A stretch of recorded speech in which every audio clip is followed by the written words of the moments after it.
I have never been on this side before. Now it's the awkward wait for everyone to actually be able to. Hello. Hi, everyone. And Effie is tired. That is the general feeling, I think, at the minute. Definitely.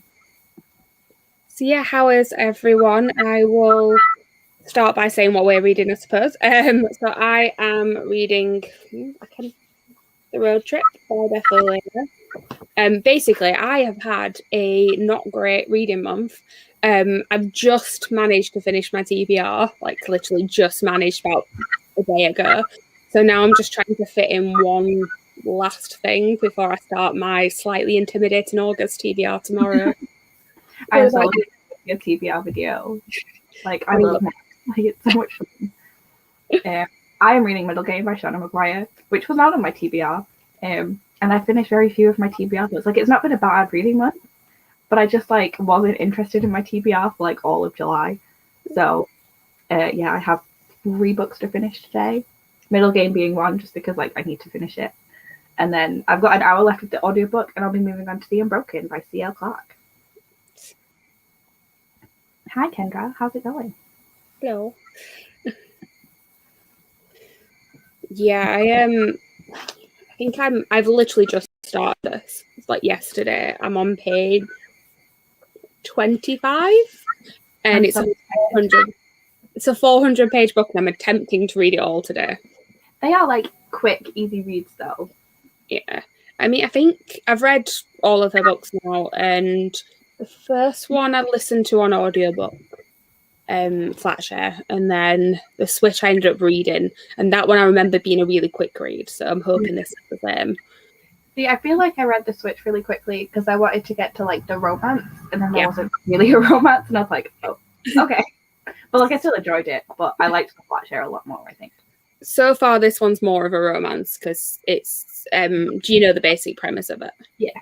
Yeah, so they've just had like the car accident that sort of sets them on this road trip together, and you don't know what's happened in the past yet, but then it just now says then instead, so it's going to go into flashbacks and start telling you the romance side of it, which is good. I love that. I love like romances that have like the history with it. Like I'm so excited to read You and Me on Vacation. I have that one to read as well. I haven't physically, but I got it on Kindle when it was like 99p. But like, I really want the US cover. Like, I think it's just so much nicer. I don't know if I've seen the US cover. I know it's like orange, and they're like lay on like lilacs on a pool. Yes, I have seen that one. It is nicer. Yeah, and I got the US cover for Beach Read as well. So it was like one of my favorite books of last year. I was like, that cover was so much nicer with the yellow and the blue. Still have not read Beach Read yet. I also have that one to read. I love it so much. I feel like I do need to read it this month. I feel like it's a summer book. I can't sort of save it till September because then I'll be wanting to read more when autumn is stuff. I know. I'm like waiting for the weather to turn nice again. It's like miserable. It's not I'm nice. like, I've got you and Me on Vacation, and I've got Twice Shy that I like. I want to sit in a garden in sunshine and read them. Fair enough. We've got somebody else reading The Unbroken. I hope you are liking it more than I am, Ellie. I really do. To answer this question, it isn't, but it will be up at 4 o'clock. It's all uploaded and scheduled. You're so on it. I don't even know what I'm putting on my August TBR. Like, I'm filming it tomorrow. I quite like having the game. It was like when I started making videos, I was like, I need to have a TBR game. It'll be fun. And I've found that although this month has been difficult because the things I picked ended up not being what I wanted to read, I like having that sort of. Well, now at least it gives me like some sort of motivation because I was slumping a lot, but I knew I had to read something. So you need to give us options here. You do. Also, good luck with the grammar checking. Persuasion or Jade City. They're 2 very different books. I do love some Jane Austen though. I have a non-fiction here, literally called The Genius of Jane Austen. Nice. It's just like I saw it. It was like $1.99, and I was like, I want to hear people talk about how great Jane Austen is. Sure. I think I've read 3 Jane Austen books. I've read Pride and Prejudice, Persuasion, and Sense and Sensibility. I haven't read Sense and Sensibility. I've read Northanger Abbey, Pride and Prejudice, Mansfield Park, and Persuasion. So I need to read Emma. Yeah. I read half of Emma, and then I lost my copy, so I didn't carry on with it for some reason. And I've not read Sense and Sensibility, so that is on my TBR for the day. And then what is it called? The one at Sanditon, like the unfinished novel. I haven't read that either, but I don't want to because the TV show made me mad. Fair enough. Is that the one though where because obviously now it didn't have a proper ending, they've sort of decided to do a season 2 of it, and yeah. So I think they sort of ended where I don't know where they I think they were hoping for a season 2 when they ended it because it didn't end happily, and now that they're making a season 2, they're actually the love interest just isn't going to be in it. We're going to do something else now, and I'm I don't want it. Then Jane Austen would not have done this to me. No, she's very good at setting. She's very good at setting up a romance and actually giving you that conclusion. Yeah.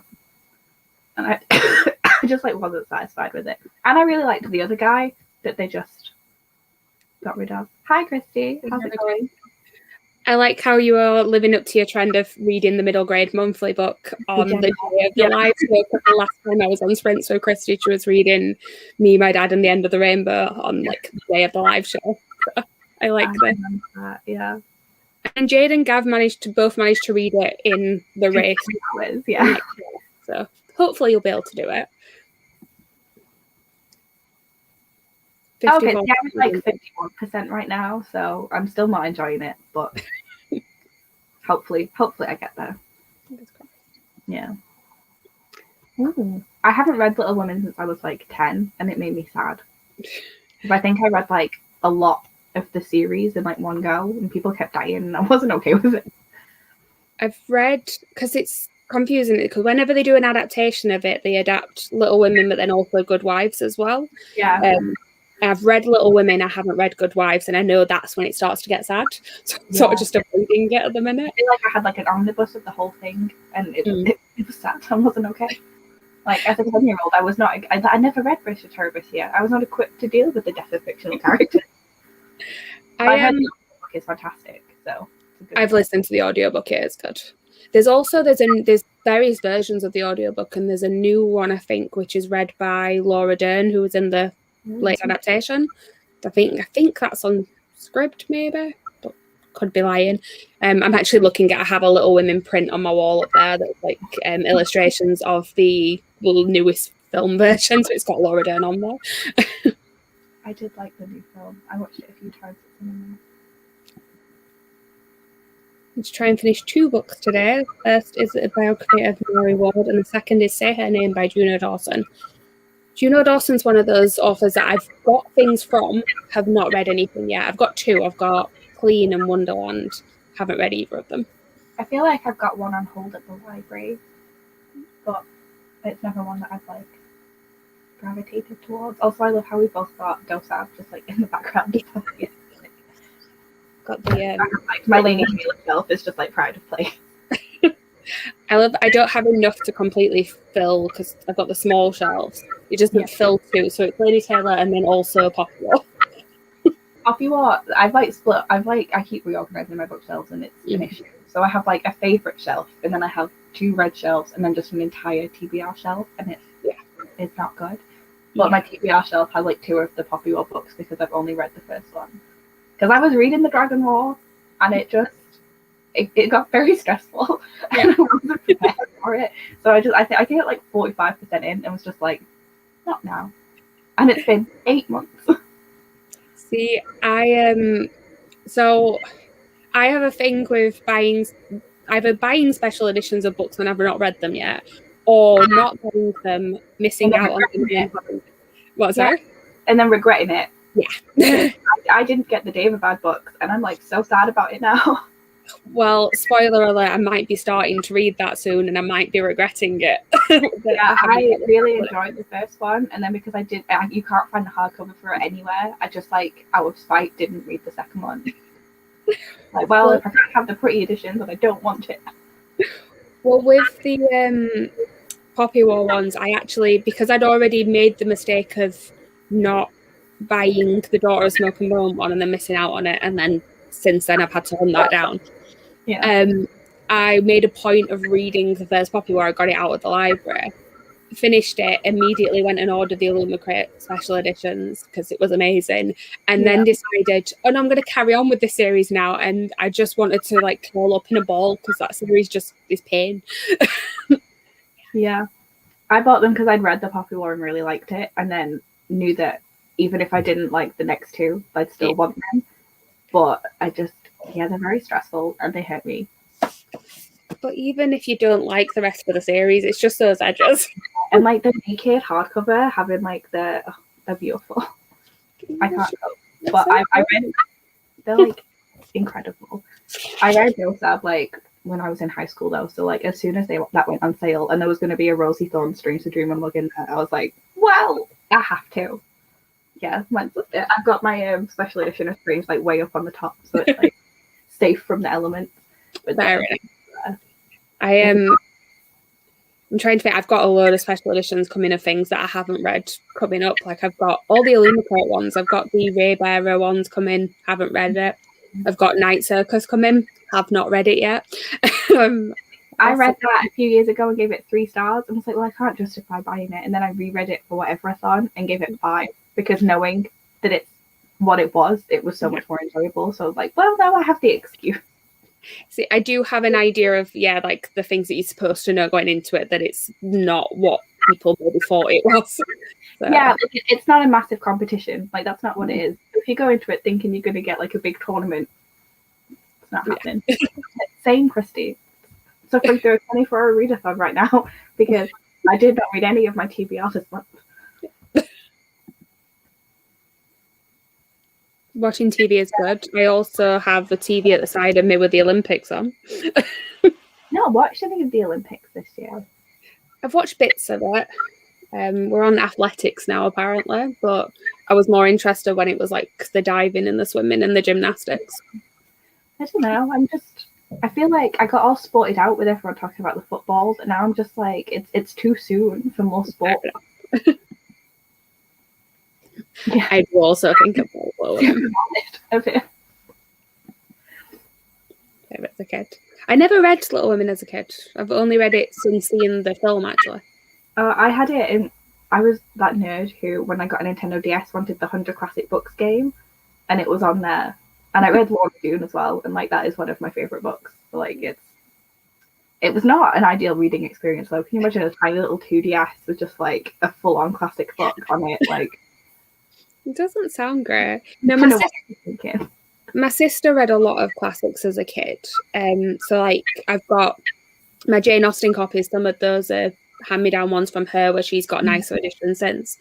But I just never did. I was very much, I don't know, obsessed with the series that we won't mention because of that author. And then also just lots of like Sabrina the Teenage Witch books.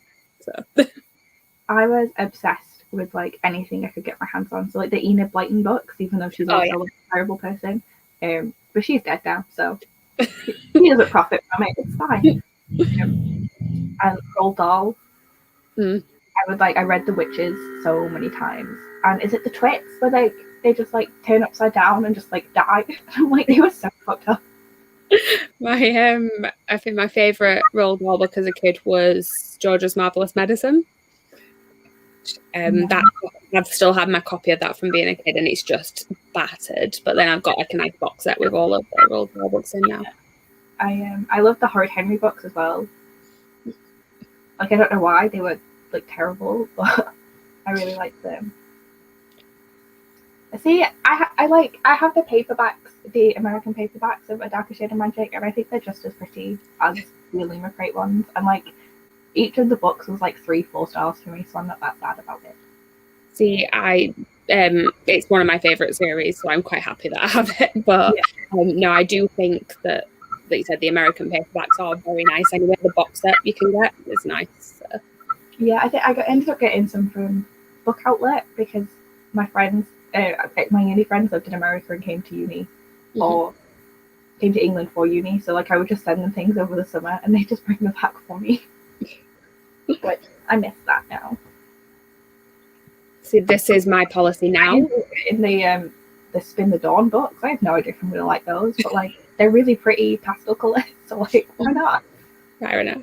No, this is my policy now, is buy them, and then if I don't want them, I can always sell them on afterwards. Not for a reasonable price. I'm not trying to rip anyone off with it. Yeah, not scalping anybody. I also need to get these. Oh my gosh, the sprayed edges on the House of the Cerulean Sea, they're so beautiful. I was looking at the announcement the other day, and I had it on my phone. I'm sat there with my mum, and I'm like, just look at this. She's like, if it's a book, I don't want to know. I'm like, it is, but look how pretty it is. And she just did. I showed it to my brother, and he was like, what book is that? I was like, it doesn't matter, just look at it. Like, just tell me it's pretty. The thing is that I was going to buy, I can never remember the name of the new one, Under the Whispering Door. Yeah. I was going to buy that one anyway. I was literally about to order the Waterstones signed version that they've got over. And I was like, well, I might as well just buy the Illumicrate one now, because I'm going to want that special edition of Cerulean Sea anyway. So yeah, might as well. See, I'm trying to think what I'm a big tennis fan, so I'm waiting for the tennis finals tomorrow. See, the only sport I'm really interested in is cricket, and they don't do that at the Olympics. Like, that's not an Olympic sport. I can honestly say I've never watched a full cricket game. I don't understand. Like 5 days, they can be very boring, but like, I like it.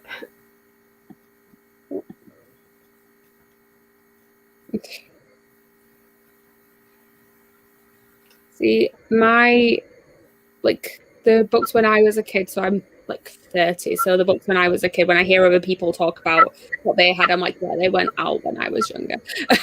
I didn't tend to read them. I would read what we had in the house, which was like, I had Black Beauty and like Hagley, The Secret Garden, Peter Pan, though I don't actually remember reading Peter Pan, I just remember having it.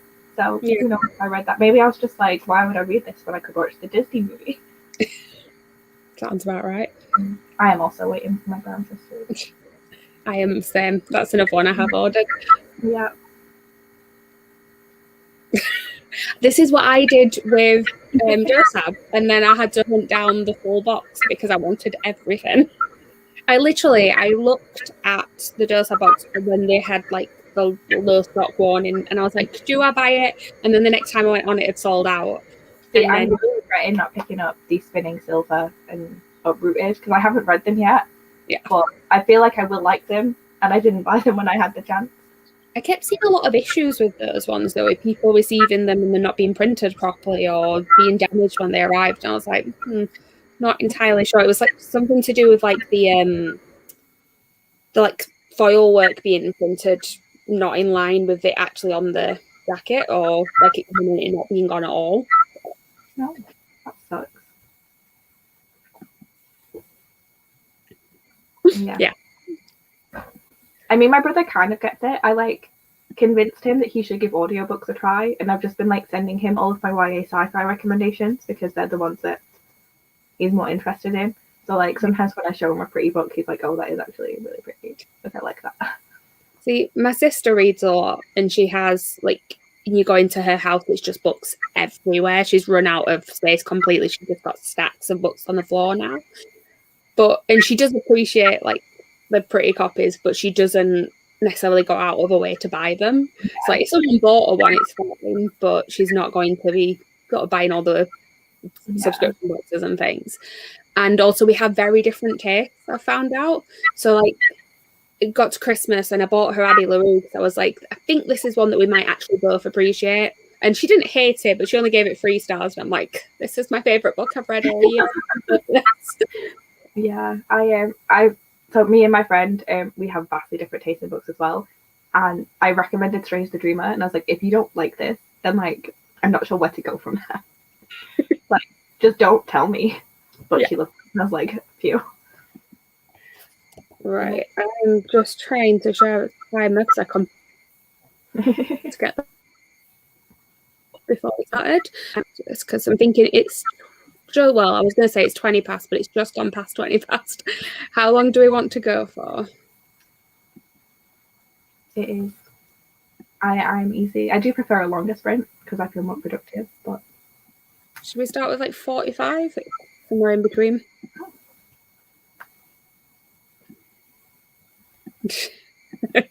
Christy will keep her Strange the Dreamer opinion to herself. I watched Christy's wrap up and I just like looked when she was holding the book and just skipped past it. I was like, I know she doesn't like it. I don't need to hear. Yeah. I was like, Christy has very valid opinions, but no, thank you.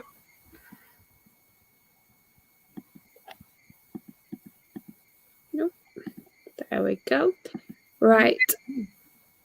Let's go.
Hello.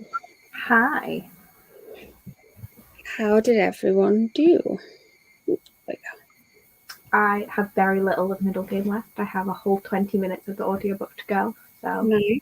I'll at least finish one book today. How are you liking middle game? It's really good. It's like, I feel like I'll enjoy it more upon reread because a lot of it I'm just sat there like, what?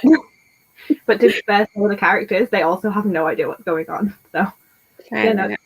and it's written so well. I've only read one. I've only Charlie Maguire book, so it's on my list to read. But yeah, I've only read Every Heart Always so far, and then I've read that 1 and 2 in that series, and like I like them, but they're too short for me. Like I prefer more long form fiction.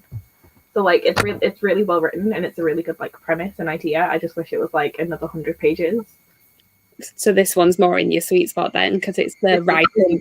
It's like a full like 500 pages. It's been a good time. I managed 40 pages that time. Nice. I got distracted at the beginning, definitely, and then was like, no, I should probably read now. Yeah, my friend kept sending, she's gone for a nails done, and she kept sending me like updates, and I'm like, this is very nice, but like I am concentrating. It's I've got through like the first flashback scene, so I've just seen how they first met, which was cute, and I'm liking it so far. I also booked a theatre trip. Like, how could I forget that? Like, right, I'm going to see Anything Goes. I'm so excited. What are you going to see, Sarah? Anything Goes. Nice. I love it so much. When I was going to book tickets for it originally when it was Megan Mullally, and then she pulled out, and I'm like, oh, it's a great replacement. I don't really care who's in it. Yeah. I haven't got around to booking tickets yet. I need to do that.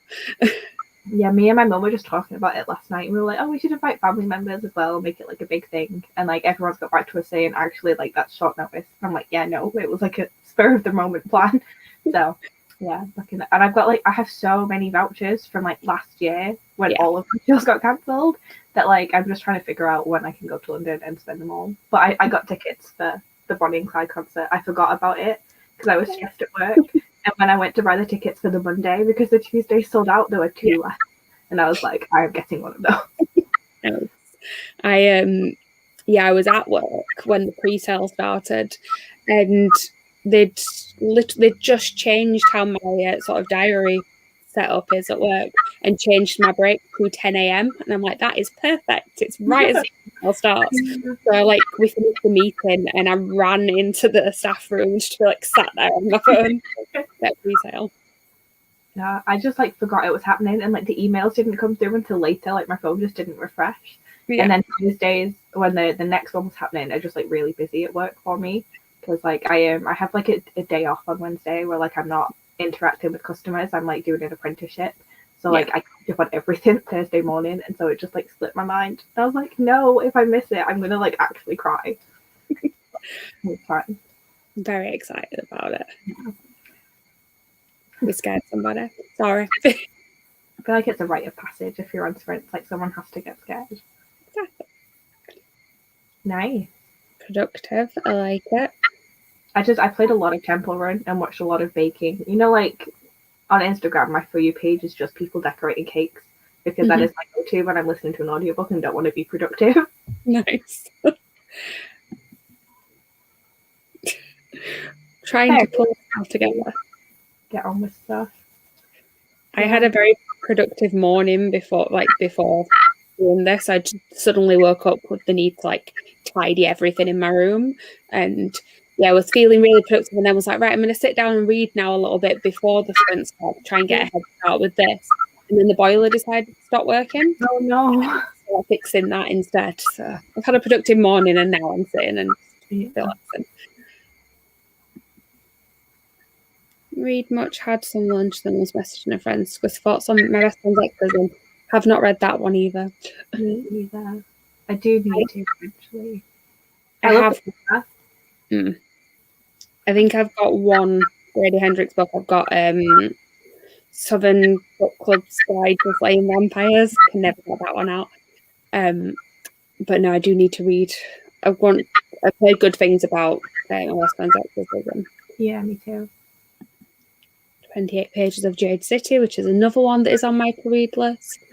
I haven't bought it yet, but I am intrigued. Is Ghost the BBC show? About like someone who just shows up in a house and like everyone who's died there, she can see them and no one knows why. I know which one you're talking about. I don't know if that's it. Because I don't know the name of it. No, me either. I'm bad with watching TV at the minute. Like it is apparently. My dad really liked that. I've heard good things.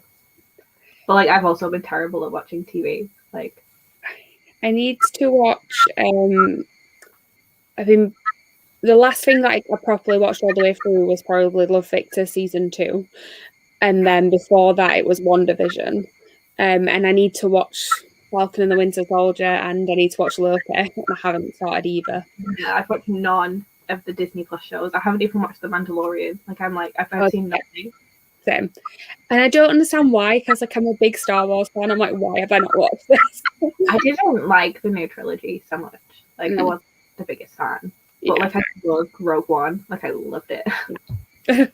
I've not watched The Mandalorian, even though I know it's probably good, just because like I don't know, I've kind of fallen out of love with Disney a little bit. Like and like I haven't watched the Marvel ones because like at the end of Endgame I was just like, okay. I'd say WandaVision is definitely worth it. Yeah. I'm not that interested in Falcon and the Winter Soldier, which I'm really interested in Loki. Yeah. So like I was sad at the end of Endgame because like they ruined it. I was like, why did you do this? Fair enough. Yeah. No, I really want to watch Loki, but I like, even though I know they don't follow on from each other, the different stories, I still like to watch them in the order they were released.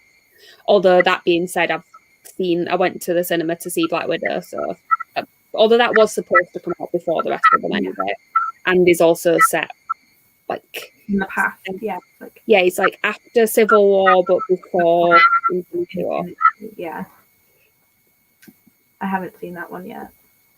Yeah, there's a lot of like cast crossover from Horrible Histories, I think, but haven't seen Horrible Histories either. I was obsessed with the books though; they were my favorite thing in primary school. Obsessed. But no, I've not been watching much TV at all. Like I started rewatching Outlander because I realized when I went to carry on with season 5 that like didn't really remember where I was up to. I've read like I think 6 of the books. There are like 8 of them out, I think. Yeah. But I was like, may as well just watch it from the beginning because they're the best seasons. May as well try that again. But I've not been watching TV at all. Apart from this month has been Christmas in July on Movies 24, so I've been watching a lot of really crap Christmas films. Nice. Really living my best life. The only things that I've actually been sort of up to date on with TV is I watched all of the latest season of Grey's Anatomy as that aired, so I'm up to date on that. I started watching that, and then I cried. I got up to bits that made me sad, and I was like, okay. I've only ever watched to like season 13 or 14, though. I like stopped when I knew what was coming, and I was like, I've already suffered through the plane crash. I do not need this car crash. So I did a rewatch a couple of years ago because I think it was not last season, the season before. I'd started watching it, but then got distracted. So and then I realized like it had been a while and I forgot things. So I'm just going to do a full rewatch, and then got to that season. I'm like, no, I don't need to see it. No. And so sometimes I will just go on YouTube and watch clips from the newest seasons just to like feel like I know what's going on. And like I loved DeLuca, and then everything that happened in this season, I was just like, why'd you do this to me? Yeah, that was not. Yeah, I wasn't happy with that storyline, to be honest. Like I haven't been happy with anything that's happened on Grey's in like a decade. Yeah, but I still keep watching it. I still love it. Like I was considering watching it, and then Alex left, and I was like, you know what? Like, what is keeping me here now? Like, nothing. There is just Meredith, and like, I can just watch Meredith on YouTube. It's not even him leaving; it's the way that they did it.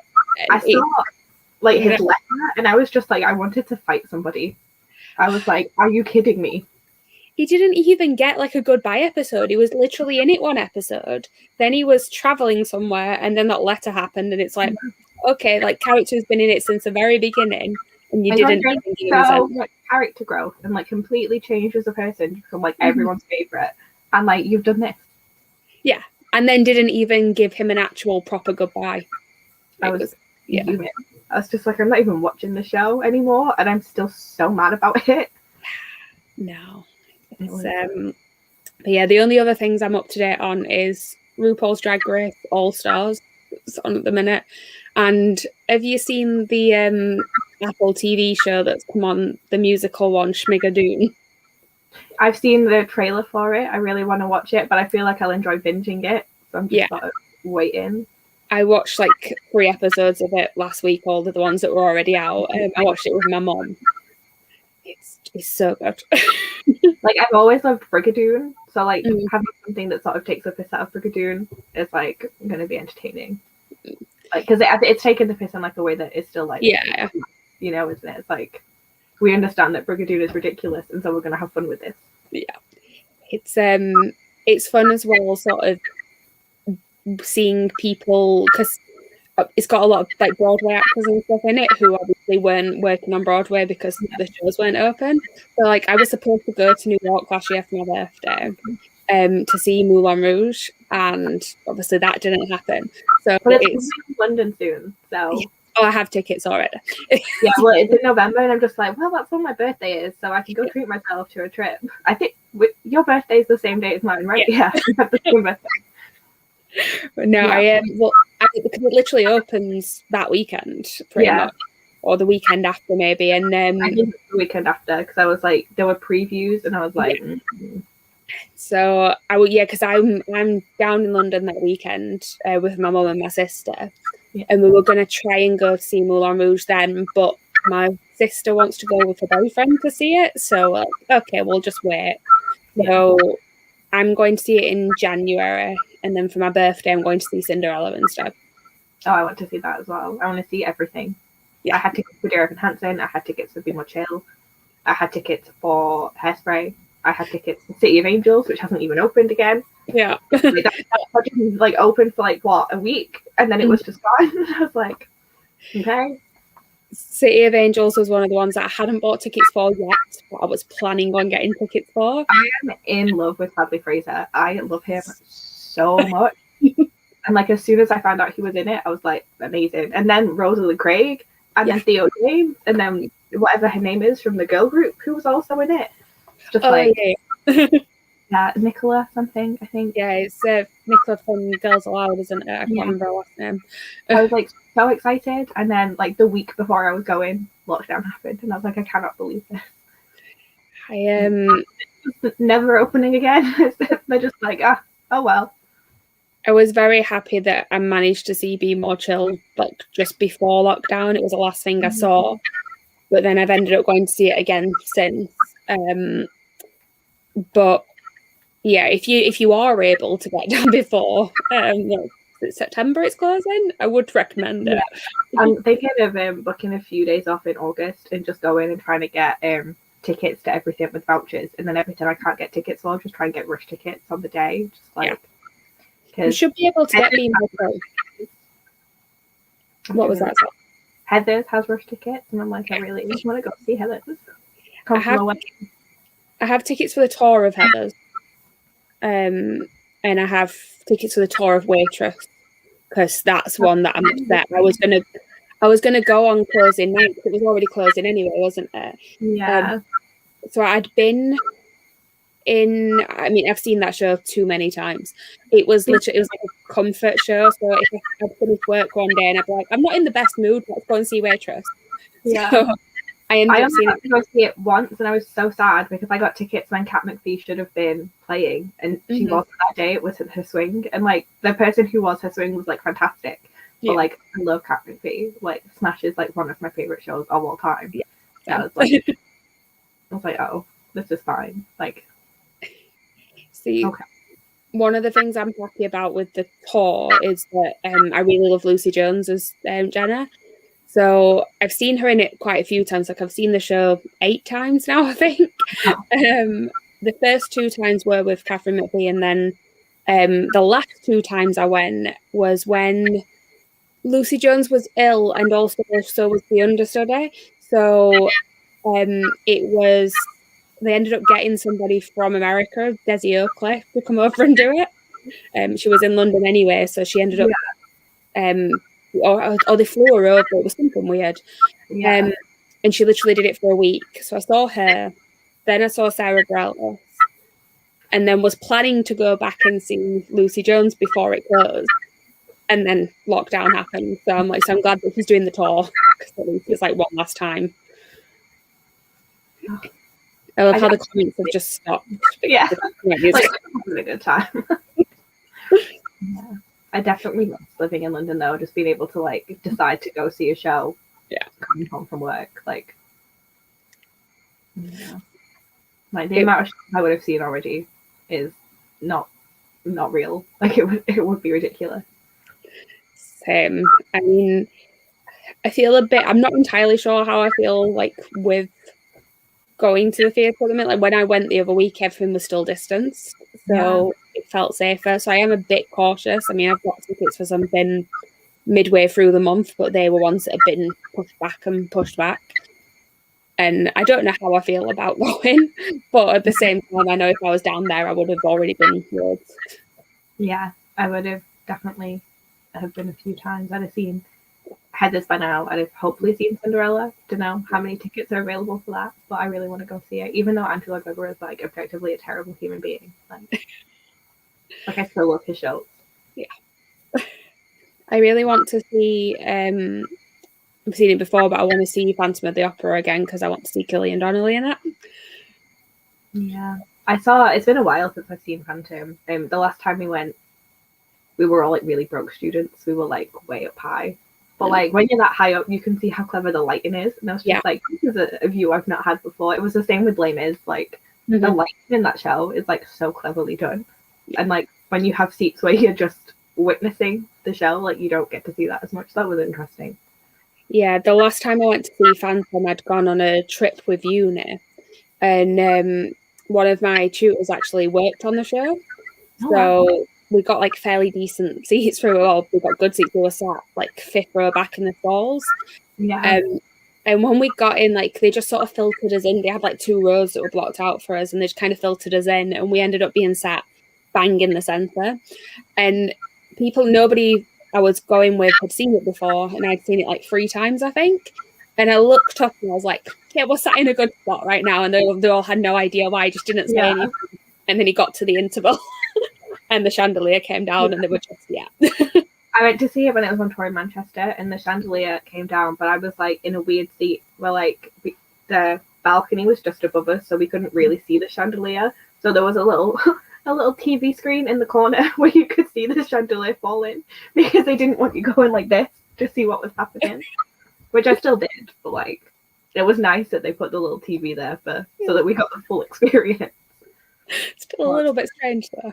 Yeah, but when I went to see it the last time in London, we were high enough that like we were above the chandelier. So when the chandelier fell, we could then just see nothing on the stage. We were like, all right, this is fine. Yeah. Like the nosebleed seats. Yeah. Right. I feel like we may be boring people with talk of musicals now. I'm very sorry. No, since I've spoken about musicals though, I miss them so much.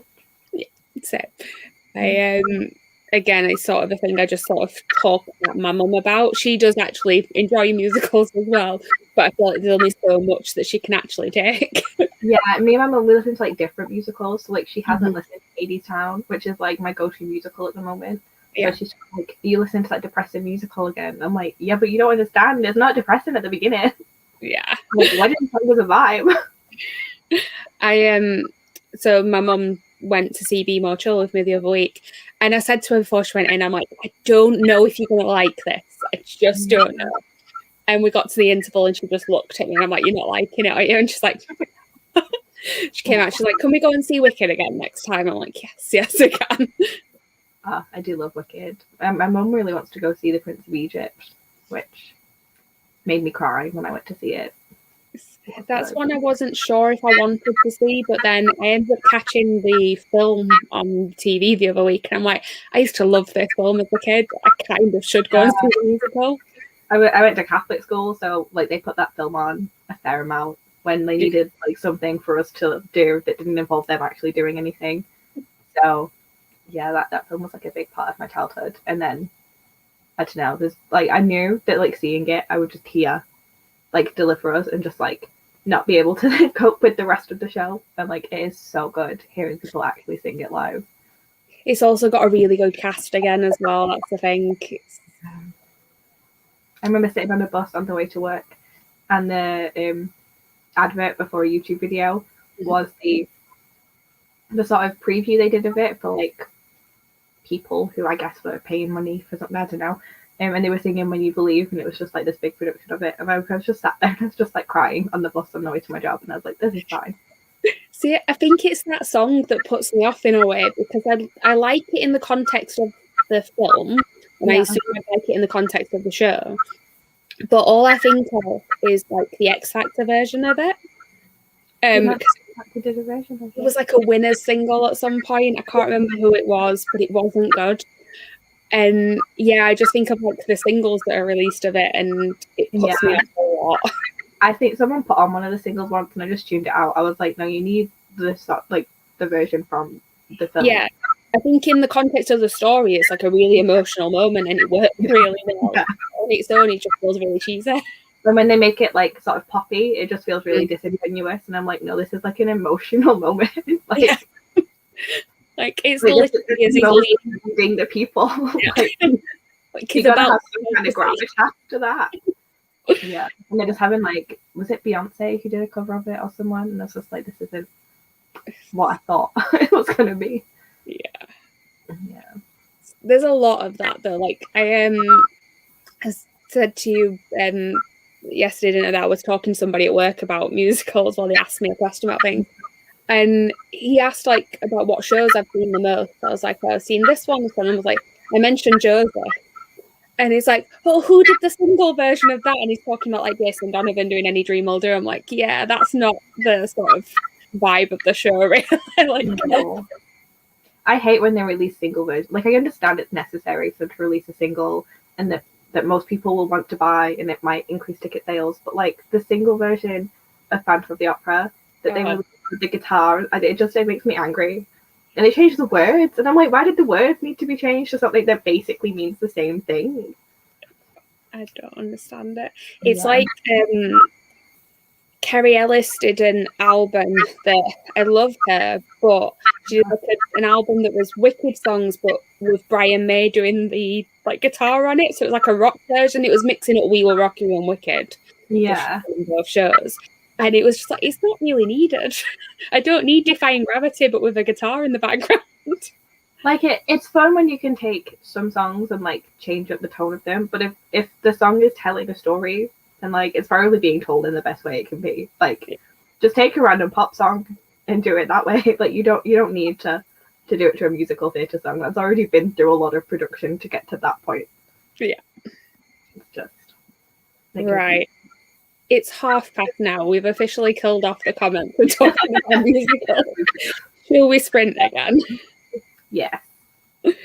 Let me grab up the time. Should we just go for 45 again? Yeah, it'll give me time to get more tea, finish my book. Perfect. Right, let's go. So.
Hello.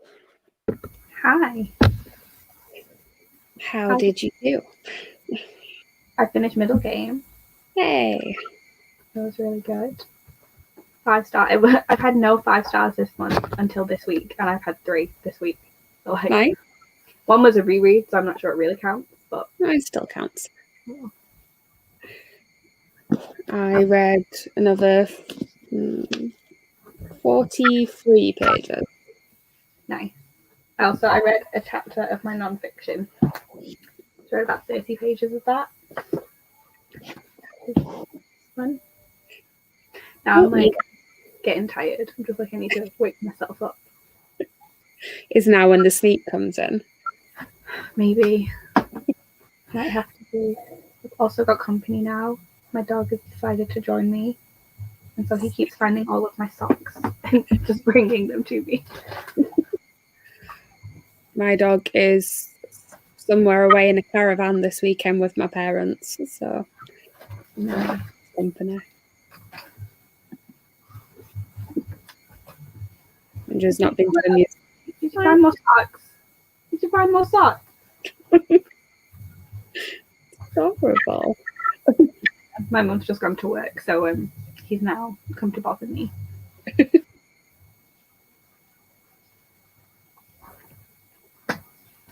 But yeah, how did everybody else do? This is in response to us talking about musicals earlier. Oh, sorry, Kendra.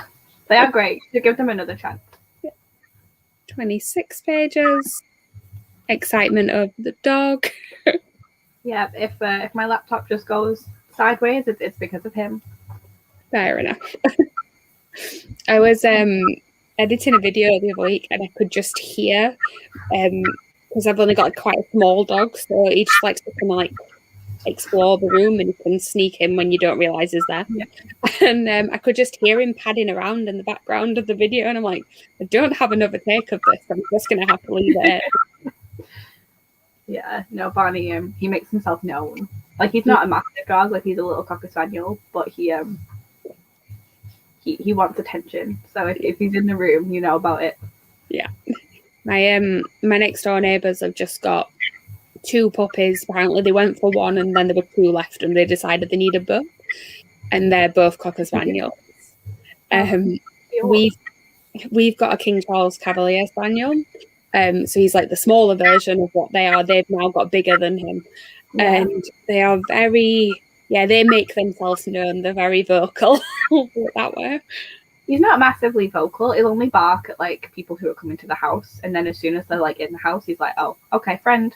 He's like just immediately will like just lie on his back and wait for them to pet him. But he is like, he's needy. So he'll come over and just like stare at you or just like headbutt you. Like he won't make noise, but like he is there. Yeah. Harry just likes to be sat either very close to you or on you because he just likes to snuggle. So. Read 9%. Nice. True. There is a lot of good stuff at sort of local theatre, depending on what's local to you, I suppose. But. Yeah. And it's too bad for me to get to London from where I am now because it's like a direct train. Same. I am pretty excited. Cocker Spaniels are one. He has so much energy. He's like 2 now, and like he still has like puppy energy. I'm like, will this ever go away? Yeah. See, my dog's like now 8, so he has started to just calm down a little bit. He still wants, like, now that the puppies are next door, he keeps running around the back garden whenever he can hear them, and you can tell that he wants to join in. But he's also just gets very tired after about 2 minutes and just comes back into the house. He's like, no, I'll sleep now. Like half of my family got like puppies in the summer. So every time we meet up with them, he's like super excited at the beginning, but then they get tired sooner because they're still like puppies. And he's just like, oh, we're not playing. And I'm like, you're like 3 times the size of them. Like you need to like let them grow a little bit first. That's staffy. Really just sorry, go on. No, it's fine. I was applying to jobs in London recently, and I was just like, if I do end up moving back, I'm really gonna miss my dog. Yeah. I've also been looking at sort of options to move back down to London. Yeah. We're in very similar situations. Yeah. But yeah, that's the thing that I probably will miss the most. Is, I mean, I love my parents, obviously, but I can talk to them on the phone. I can't talk to them. And like, I love my parents, but like, I'm getting over living with them now. Like, I moved back last March, and it's been a while now. I'm ready. But like, if I'm not moving back to London, there's no point me moving out when I can save for a mortgage. So like, Yeah. I'm just kind of stuck in limbo until I decide what I'm doing. Yeah, I'm the same. I'm sort of like, I mean, it's been good that I've been able to like save some money now. So if I do move back down to London, I'm in a better place than I was when I was last there. Yeah, I've got a bit of I've got a buffer now, so it's not like mortgage buffer, but it is like a few months rent in London buffer. Yeah, exactly. The rent is crazy. And the jobs in London that I'm looking at do not pay as well as the jobs that I've got now. So I'm just like, do I just try and transfer the job I currently have and hate and just move to London? Again, similar sort of feeling where I'm like, I'm doing something that is completely the opposite of what I was doing before.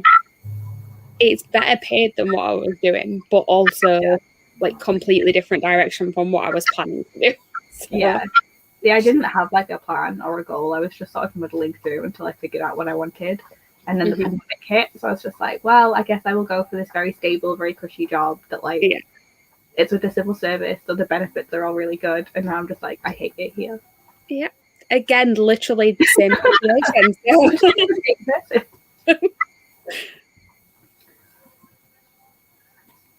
Yeah, I'm not that high up. I'm only in like Manchester. So. Yeah. I'm Sheffield, so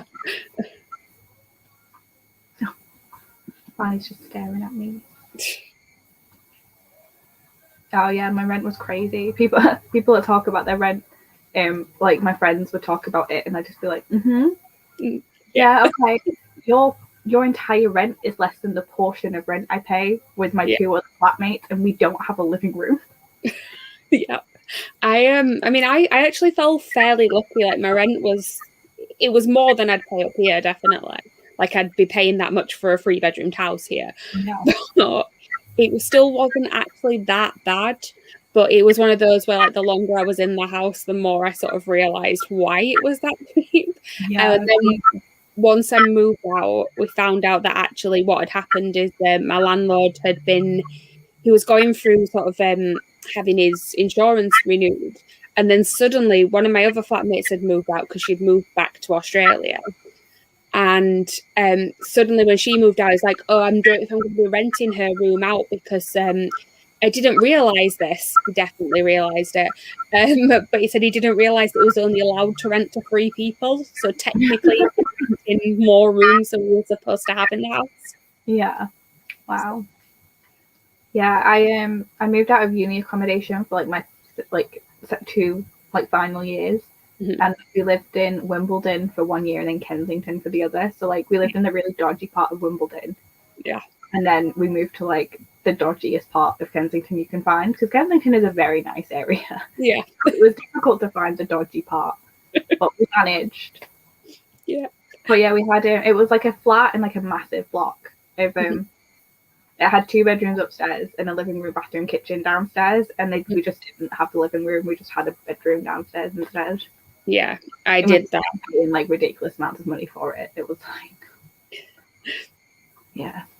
The amount of money I've spent on rent in my life, and I'm still living in my parents' house. Like, my second year at uni, I was living in Ealing, and it was a sort of similar thing. It was me and my friend, but it was a 1-bedroom flat that I was in the living room.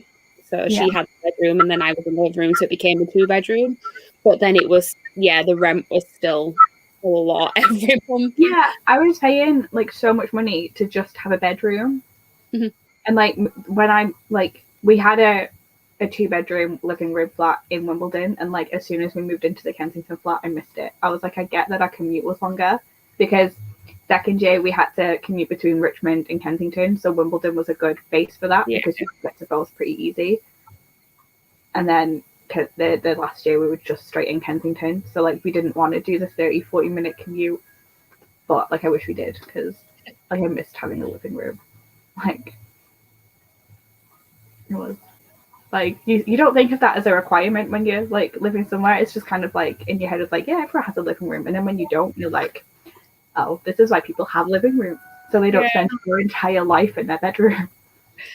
I mean, luckily it was when I was at uni and my room was the living room technically. It was okay because they left the sofa in there, so it still sort of had like a living room setup almost.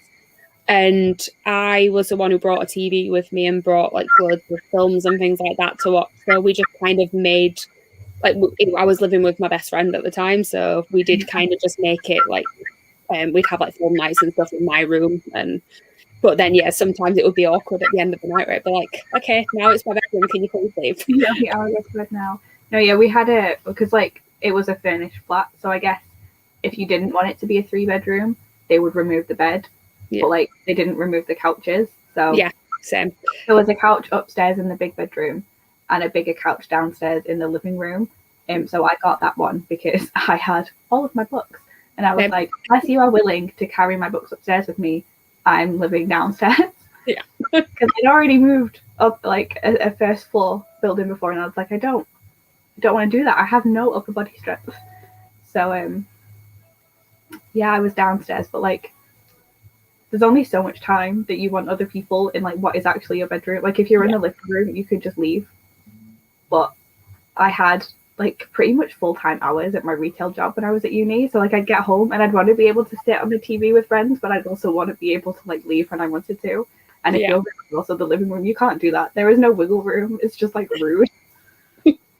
It was just like a lot of yawning just to like sort of like, I just really need to sleep now. And then I'd still be awake for hours afterwards. It was just that I wanted to leave. And sometimes you just can't be bothered tidying up, and like you don't want people seeing how like messy your room has gotten because you've like been at uni and at work full time. You just like I kind of just want to exist. Yeah, it was rough. Also, it's just nice to not have to eat in your bedroom all the time because like it's almost not enough to have a table in it. Like, yeah, the last place I was living was so there was 4 of us in there, and basically what he'd done is there was like a corridor between the downstairs, like what would have been the living room, and then the kitchen part at the back, and the landlord had put a 2-seater sofa in that corridor bit. So there was technically a room and there was a TV in there, so it was technically a living room, but it wasn't. Because realistically only one person could actually sit in there comfortably, because by the time you had more in the fridges were also like right next to the sofa. Wow, okay. So one of the girls who'd lived there for years used to like constantly be sat in there watching TV. So once she was in there, you couldn't go in there anyway, and you always felt like you were sort of invading a space whenever you went in to cook. Yeah. And it was just like, it was just a really awkward situation in general. And you just didn't really think that it would be something that would miss until it wasn't there. Yeah. We had like it was a hall basically, but just the stairs like wrapped around. There was like a tiny little sliver where they put a table, like a dining table that like folds in so it can like be compact. Yeah. And I guess the people who were there before us like had it up and they would eat there, but like there was not enough space in the hallway to actually do that. I was like, what? Like, how were they like stick thin? Did they just not exist as people? Could they walk through furniture? Like, so we didn't do that. We just used that as like separate storage space because we all had like too many things for one room to contain. Yeah. Yeah, but I do miss living in London, however terrible some of the places I live were. Like, I miss how convenient everything else was. Yeah. It's a thing of like, I think everyone who lives in London will complain about where they live and how much they're paying for it. But also most of you are in that thing of like, yeah, but I'm not moving. I'm not leaving unless I have to. I know. I feel like if I went back now, like it would be better because I don't have like the constraints of having to get to uni. Like I would just have to work around like any job I got. But that still gives you like way more options. Yeah. Than like an 8:30 class or like a class that finishes at 7. Like Although you could always do what I did, which is move down some. So I basically got a job first, moved down, not actually having my place to live fully set up. Yeah. Had an Airbnb for a month, found somewhere to live that was close to my job. It was a bus ride away, like a 10-minute bus ride. I was like, this is absolutely fine. And then left that job after like 9 months, and possibly not even that. And I moved to a job that I much preferred. But so I was working, let's put it this way, I was working at one, like near one of the Westfields at Stratford. And then my other job was near the other Westfield in White City. So I was traveling. I ended up having a 10-minute commute into Stratford to having a 45-minute commute on the Central Line at rush hour. Wow. That's fun. Yeah, it was great. I've never had like a proper job in London. Like I worked at an Odeon, but that was still like I'd have to get from Kensington to Putney. So it was either like walk for a while and get a bus or just go straight on the district line. But like the district line can be disgusting and is always late. I feel like the district line is the worst line I've ever been on for lateness and just not showing up. Yeah. Be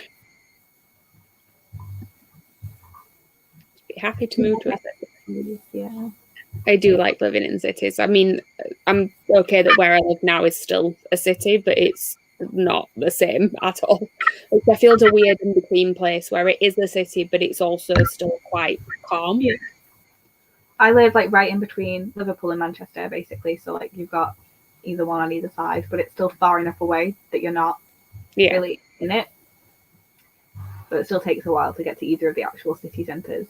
Long enough that the other day I was going to the cinema in Manchester and going out in Manchester the morning after, and I was like, it's not worth going home. So I just got like the cheapest hotel I could find, because I was like getting the train at like 11 and then getting it again at 8 the next day. Like that's not worth it. Yeah. I do miss cities. I feel like I'd be happier in the suburbs if I could drive. But I've lived in London for most of my driving life, so like I'm learned. Again, similar thing where this is what stresses me out the most being at home is that like in the morning when I go to work, a lot of the times my dad will end up giving me a lift in because he works not too far away. Yeah. But he has got a split in his time working from home, and we've been told we've all got to be in the office now full time. So there's certain days a week where I have to get the bus, and I live 10 minutes away if I'm driving, but I can't drive. And if I get public transport, it's like 40 minutes to get there, and that's if the buses turn up on time. And I'm just I live right on the border of Greater Manchester and Merseyside, and I work in Cheshire, which is like through Merseyside. Yeah. So because I'm in Greater Manchester, the public transport options to get to Cheshire just do not exist. So I work in Warrington, and right now we're still working at home because we've been like virtually moving around to support every different team that you can imagine, and they finally like settled on one, but they don't have a physical building for us to go into yet. So we're just waiting to find out where that's going to be, but we might be moving into Warrington soon. And I'm just like, if the guy who I started with does not like give me a lift as he has been doing, then it takes me 2 hours to get there on public transport. It's a 25-minute drive. Like it drives me mad.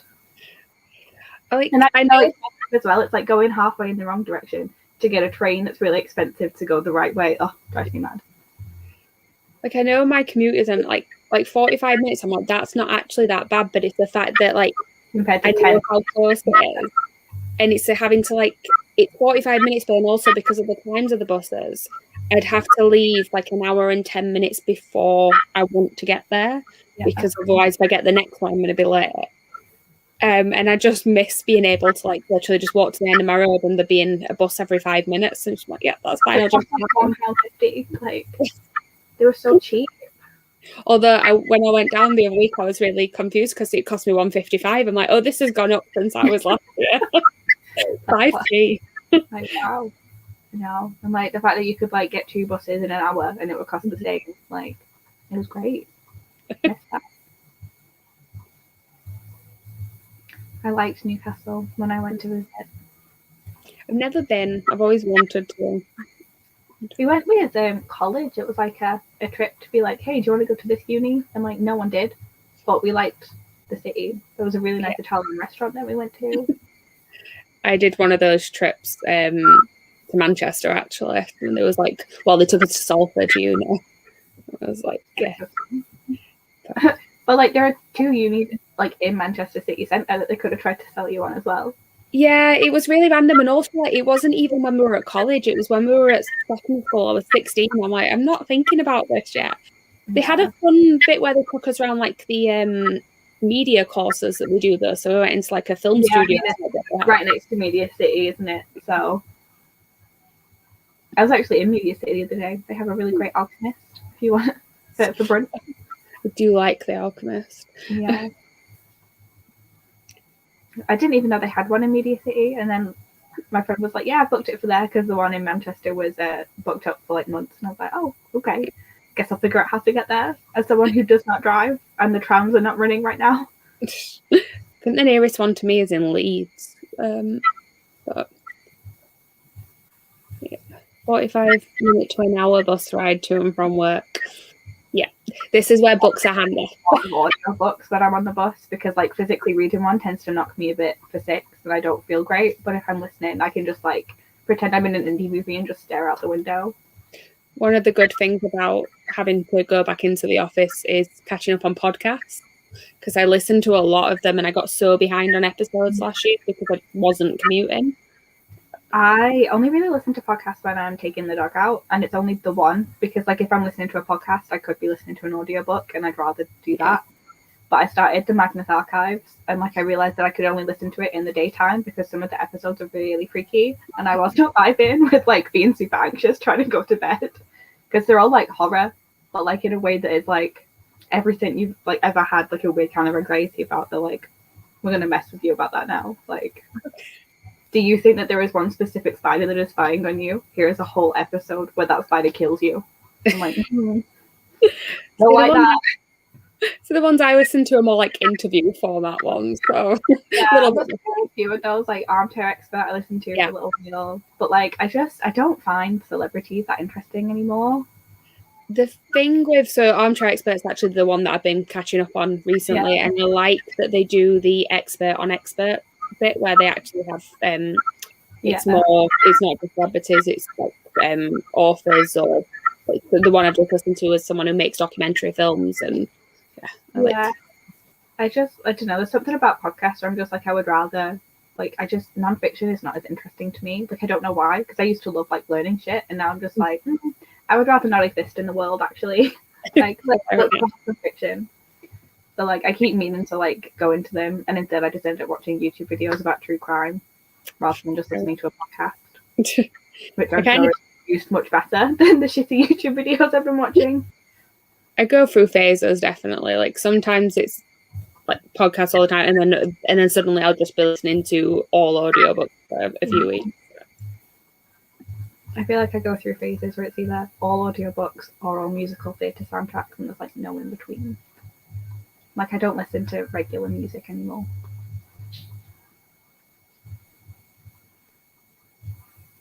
I don't know if I've frozen or if you've frozen.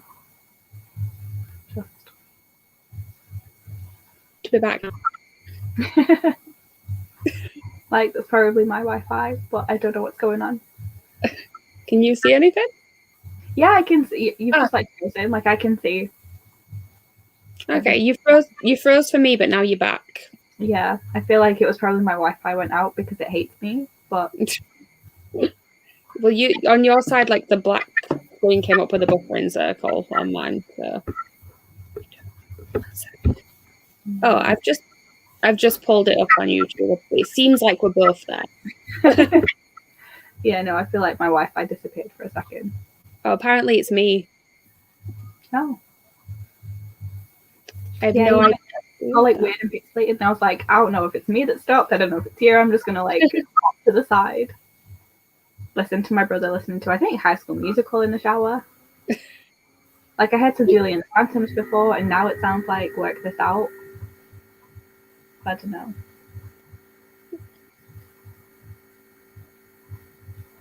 But yeah, when I was I had a job in a call center for a while, and like Julie and the Phantoms had just come out, so that was the only thing I listened to on the bus. Like my Spotify Wrapped was just like Julie and the Phantoms has been out for like 2 months. How have you like made it into your top 10? I don't understand. It's just Love listening to audiobooks and podcasts when I'm driving to work. I've got a 30 to 40 minute commute, good chance to catch up. Yeah. See, I need to start driving myself so that because I can't exactly ask my co-worker to put on my audiobook on the way. Like, feels a bit rude. And I can't exactly sit there with my headphones in either when he's doing me a favour. I do sometimes watch people's like reading vlogs and things, and they see them on a drive and there's somebody else in the car and they've got an audiobook playing. I'm like, I don't think I'd get away with that. No, my mum's done it to me before. She's picked me up from somewhere and just carried on listening to her audiobook. And I'm like, I don't have a clue what's going on. Like, am I supposed to just sit here and listen to 70% of the way through an audiobook with you? I'm like, because you'll get mad if I put in my headphones. Well, this is the thing as well. Like, if it's a book that you're planning on reading at some point, yeah, and listen to the end of it. Like, it was the Leanne Moriarty one about the people on the island. Is it like 9 Perfect Strangers or something? Yeah. It was that one, which I enjoyed the show, Big Little Lies, but like, I don't think it would be the same reading it, knowing what happened. Plus, I guessed everything from the show anyway, so I feel like I'd have guessed in the book. Yeah, it's definitely not. I've seen a bit of the show, but it's just not my sort of thing. I like those kinds of like shows. I don't like them as much in book form. So like, I read Little Fires Everywhere, and I wish I just watched it instead because like, everyone was like, "This is an amazing book," and I was like, "This book was really boring." I have that one. I started watching the film, couldn't get into it, so now I'm like, do I even want to try and read the book? Everyone seems to love it, but like, I didn't get it. Like, I don't know. It's quite short. So. Yeah, it was only like 300 pages, but it took me like weeks to read. And I was like, this is really short. I can just power through this, but I couldn't because like there was nothing making me pick it up. I had that last week. I was reading the new Nicola Yoon book, Instructions for Dancing, and I picked it up and I'm like, yeah, it's really short. I'll breeze through this one. It's fine. And then it didn't take me like ridiculously long, but it took me like 5 days, and I'm like, I should have finished this in 2. Yeah. My friend bought me a book for my birthday. It's called Monsters, and it's by Emerald Fennell, the woman who was Promising Young Woman. Yeah. And I was like, oh, everyone loves that film. Maybe the book will be, like, this book will be really good. And I started reading it, and I hated it. And I was like, it is like 300 pages of like middle grade. So like, I should be able to like power through this, but like, I was 150 pages in, and I was like, I don't want to. Like, I just don't. And I to DNF like a gift from somebody, but I was like, I gotta stop. It's making me angry because it was about like kids who like talk about killing people and they find like a dead body, but it was written as if like, I don't know, it was they were like 9, and you could feel that they were 9. So it was like they were talking about all of this like dark stuff, but as 9-year-olds, and I was like, who is this for? Because it's not written sophisticatedly enough to be for like adults. But it's also about things that I don't want a 9-year-old to be reading about. Like this boy killed a cat. Like, are you gonna let 9-year-olds read that? Yeah, I will not be picking that one up. That sounds very strange. It's really great, but I do not recommend it. From the 150 pages I read, I did not like it. Mostly listen to audiobooks at work. I did when we were working from home, like in between sort of phone calls and things I had to make, but now I would not get away with it. My job is like 80% on the phone, and everything that's not on the phone is like admin that you need like some small semblance of brain power for, which is really irritating because like sometimes if recently, because we've been moving to support a different job, like department, it's been really quiet. So I've just had like all this blank space in my diary, and I will just open a Word document and plop something on my keyboard and just listen to my audiobook. But like, I couldn't do that if I was in the office because people could see me. Yeah. And that's bad. I got pinged by the NHS app last week, so I had to isolate for 7 days. Ended up being, and because obviously we're not planned for it. My job role mainly is like actually interacting with people face to face. But so most of my diary was all like face-to-face appointments that were booked in, and couldn't obviously do those. So somebody in the office just had to pick those up. So I just got given loads of random admin stuff. If someone needed help with something that they couldn't do, they'd just send it over to me, which Yeah. basically meant I could sit at home just listening to audiobooks and podcasts all week. So I was like, that's fine. We were already working from home and I was told to isolate, and it was like 8 days that I had left because they pinged me like 2 days left or whatever. Yeah. But like, because we were already at home, all of my appointments were already like phone appointments. So, and like I was at Northwich for a while, like very supporting Northwich, and their offices had been flooded, and Northwich flooded. So like they were, no one in that entire office was doing face-to-face appointments. So there was like no excuse for anyone to not be working unless they were actually ill. Yeah. Right. Shall we go again? Yes, I need to make some more progress with the Unbroken, even though I don't want to. This is exactly what said. This is basically what my reading's been like all month. It's just, I should read this. Don't really want to, but I should. I read like nothing, I think, for the first like 2 weeks basically, and then I powered through the sequels to like 5 duologies, and then I was like, well, what now? Like, I feel so productive. I've just finished like 4 or 5 series. I don't want to read anything on my TBR still. Like, what do I do now? No, I hate DNFing things. Like, I honestly don't know the last time I did it. So I was like, no, I'm going to power through things even though I don't want to pick any of this up. Yeah. I've had 2 books on my currently reading for months now because I don't want to like say I've DNF'd them. I've had a little life in the second Witcher book. Okay. So well, I've read the 2 sets of short stories and the first one, so it's technically like the 4th one, but like it's really only book 2. I've read all of 9 pages of it, and it's just sat there staring at me like, "Will you ever read me?" I'm like, "No," but like I don't want to DNF you because I still own the 3rd one, and it feels stupid to have bought them not knowing if I'd like them or not. See, if I've only read that much, I kind of just take it off of my shelf. It's not technically a DNF because I don't count it as really having started it. I'm like, but I know if I take it off my currently reading, I will never do it again. And it will be a DNF. Like, I do want to know what's going to happen in the next season of The Witcher because nothing happened in book 1. So I'm thinking they've got to steal some shit from book 2. Like, they've got to. Nothing happened in book 1. And thank you, Ellie. I hope that I can get through a good chunk of the 150 pages I have left. You can do it. You've got Is it getting better? Like, are you liking it at 64%? Like, the fun things happened. It's just, everything has just been so depressing so far. See, I'm now looking at that book on my shelf just thinking, I don't know when I'm going to pick this one up now because it's not sounding great. Everything I'd heard about it before I started reading it was so good, and everyone was like so hyped, and I was like, yeah, it's going to be great. And then I've just not had a good time. But it might just be me. Fair enough. I've just been sat here thinking I should just pick up In the Ravenous Dark. Like I try and read 2 books a month. Yeah. I have so many unread ones, and it was between this and In the Ravenous Dark, and now I'm sat here like I really should have picked that one up. Like, I have read that one. I did enjoy that one. It wasn't like a new favorite or anything like that, but it was definitely enjoyable. There was like just some things that I think could have been like the magic just got a little bit. I don't know. I cared more about the characters than the actual like world building and things like that, but it was an enjoyable read.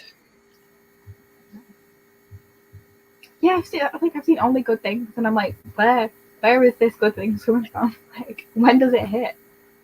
But I'm glad that it's improved. Fingers crossed. Is it a series or is it a standalone? I think it's a series. Okay. I think that's book 1. Possibly what it is, then hopefully it'll sort of get better towards the ending to make you actually want to carry on with it. Yeah. It's been a slow start. Yeah. Right. Let's go then, shall we? 1 second, I haven't actually reset the timer.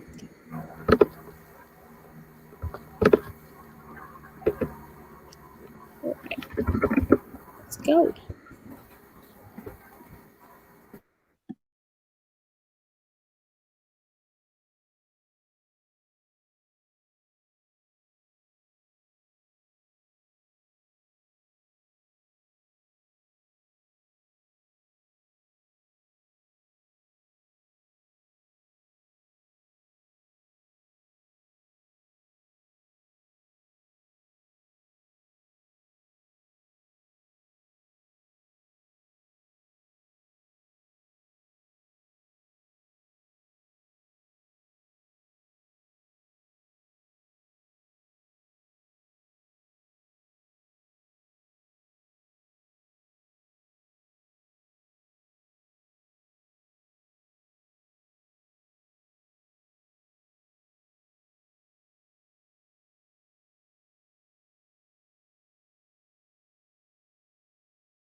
Hello. Hello. How did you do?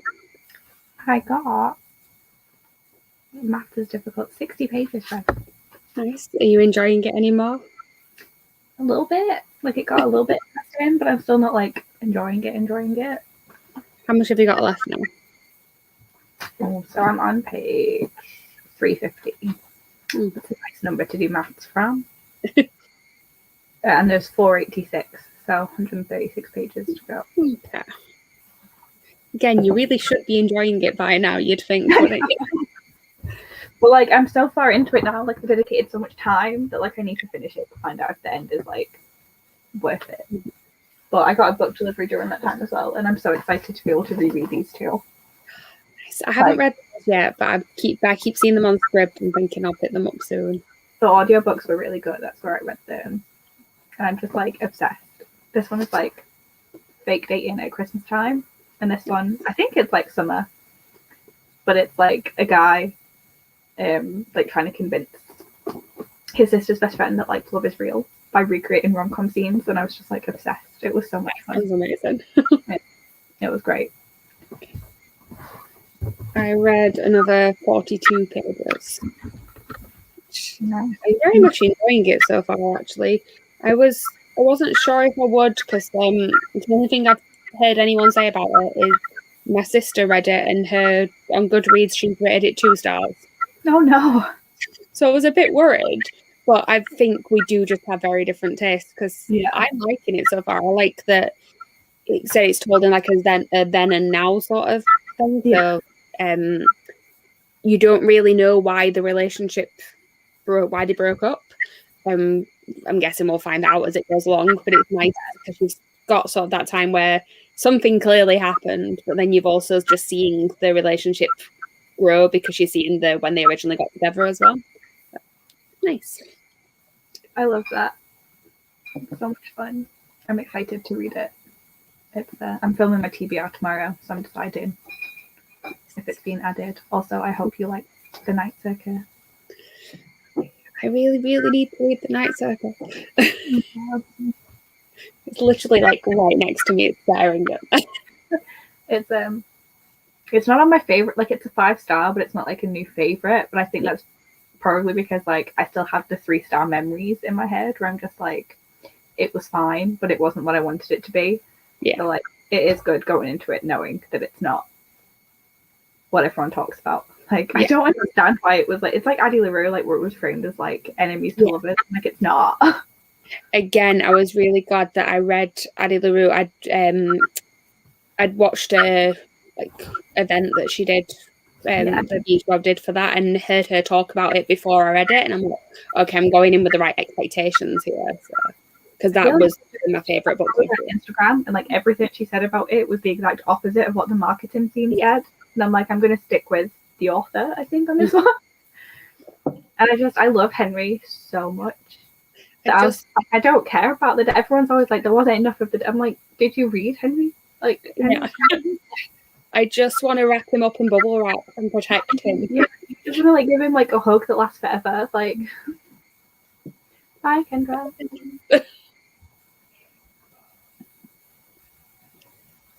77%. Nice. Oh wow, that's a lot of footnotes. Yeah. What are you reading again? Like so many. I have seen absolutely none of Love Island ever in my entire life. Yeah, it's not a show for me, I don't think. We have like daily meetings at work, and my manager's always like, "So Love Island," and we're all just like, there are like 2 other people in our group of like 15 that watch it, and we're just like, okay, have fun, guys. I do follow someone on Twitter who like live tweets every episode, and I'm just like, wow, I don't need to read the Twitter drama, and I'm just like, what is going on? Like, I don't understand. There's somebody that everyone seems to hate at the minute. That's all I know. Yeah, I feel like it's less fun this year than it has been other years. I feel like it was about 2 years ago when everyone was like really obsessed with it, and then last year and this year everyone's like, yeah, it's not as good. Was it on last year? They did something. Yeah. I wasn't ever a fan, and it pisses me off because it's all anyone talks about for like 2 months, and I'm just like, okay, but no one ever talks about TV shows I like to watch like this. Like 37 pages. Okay, it's a biography, so that would explain the footnote. But there's still a lot of footnotes. It is a lot of footnotes. But hey, you're nearly done. You don't actually need to read the footnotes. God, there are screaming children outside. Love that for me. I just suddenly heard my neighbour's TV very loud during that last run, and I'm just like, what are you watching? My next door neighbours, they do like they're deaf.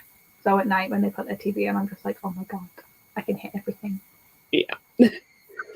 And they're like to the other side, there are lots of children, and they just like to scream. And like I have my windows open all the time because it's like a south-facing room, so it's just always really warm because of the light.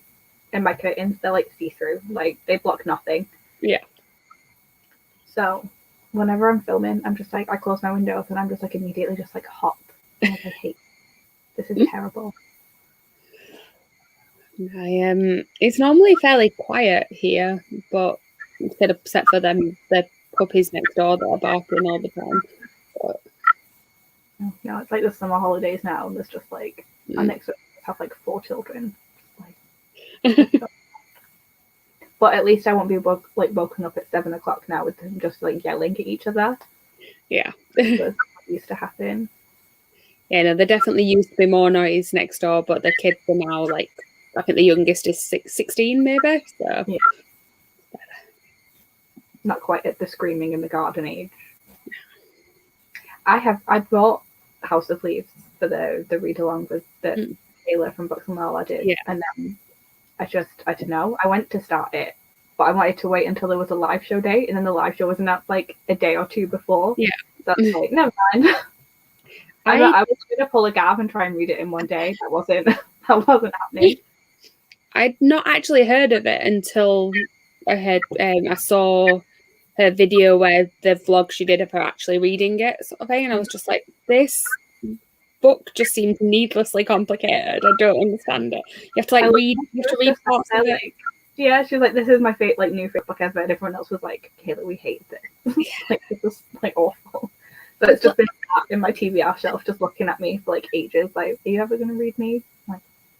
It's the fact that you don't just read it through like you normally would do. You have to read some bits and then go back and read another bit, and then there's the footnotes as well, and I don't understand.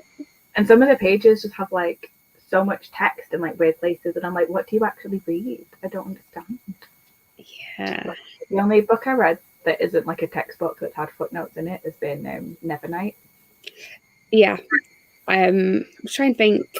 There's a John Green one that's got footnotes at the bottom of it. Oh, and the one for Catherine. Yeah, that's actually my favourite John Green book. I just forgot I'd read it because I don't own it. See, that's probably my least favourite of him. It's most people's least favourite, which makes sense. I understand that it's not the most compelling, but there was something about how pretentious it was with the maths that I just I really liked. Yeah, I mean, to be honest, I'm a person who still, I feel like a lot of people have gone off John Green now. I still love his book.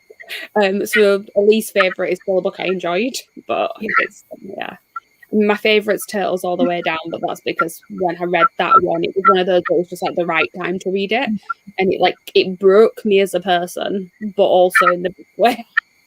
Yeah, I remember liking all of them. But Abundance of Catherine's being my favourite for no discernible reason, and Paper Towns being my least favourite because I felt like it was just everything in that book was unnecessary. Yeah, none of it meant anything. But I also didn't like Will Grayson. Yeah, I kind of count that one as a separate thing, because it's him and David Levithan as well. David Levithan's books I'm really hit and miss with. So yeah, I've not read a lot of YA contemporary, just because it wasn't something that I gravitated towards when I was younger, because there was less of it in my library, and so I tried to read some as I've gotten older, but it doesn't quite hit the same now as it would if I read it when I was younger. So. Yeah, see, all of those were ones that I read as they came out, so more. My contemporaries were the Gail Forman, If I Stay, Where She Went, just one. Yeah, I did not like that one. I loved Just One Day. Like it was so angsty, and I was like living for it. And also the Stephanie Perkins book, the Anna and the French Kiss and Lola. Yeah. Which I have not reread in a long time, and like looking at people's rant reviews for Anna, it's like real problematic. But like I still die for Isla. Like I love Isla and Josh so much. I like for a while that trilogy was sort of like I would consider it one of my favorites, and now I'm like I kind of want to reread it, but at the same time I really don't. I want it to just stay in like a good place in my head. Yeah, I don't know, I feel like I could probably reread Isla and be fine. I feel like there's not too many problematic elements in that one. Whereas like thinking back on Anna, I'm just like, yeah, there was some slut shaming, there was some cheating, like there was maybe some not great things happening here, but like it was a product of its time. Like it's not condoning. This is about House of Leaves. Yeah. Free time. Is that just because it had to be read in 3 different ways, though, for it to actually make sense, apparently? I feel like it's one that's probably going to stick on my shelves for like a decade before I feel like I'm ready to tackle it. Yeah. Yeah. See, I reread Looking for Alaska like 2 years ago when the TV show came out, and I still enjoyed it. But again, I don't know if that's nostalgia more than anything else. Yeah, I loved the idea of being obsessed with someone's final words. Yeah.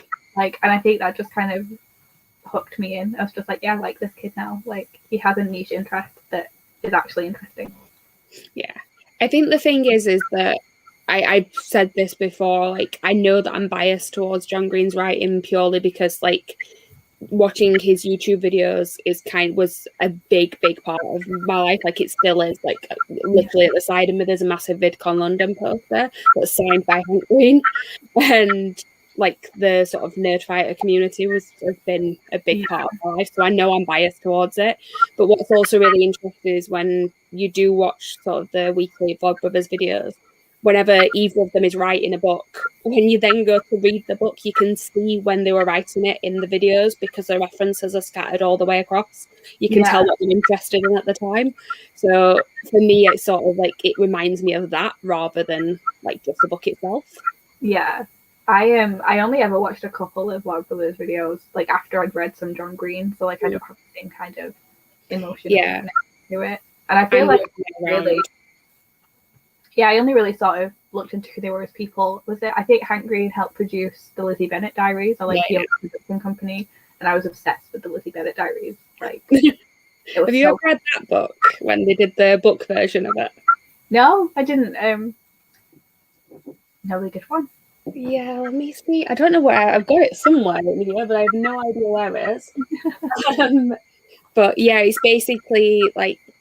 It's diary entries to go alongside the show. So it works best if you actually sort of watch the show whilst reading it.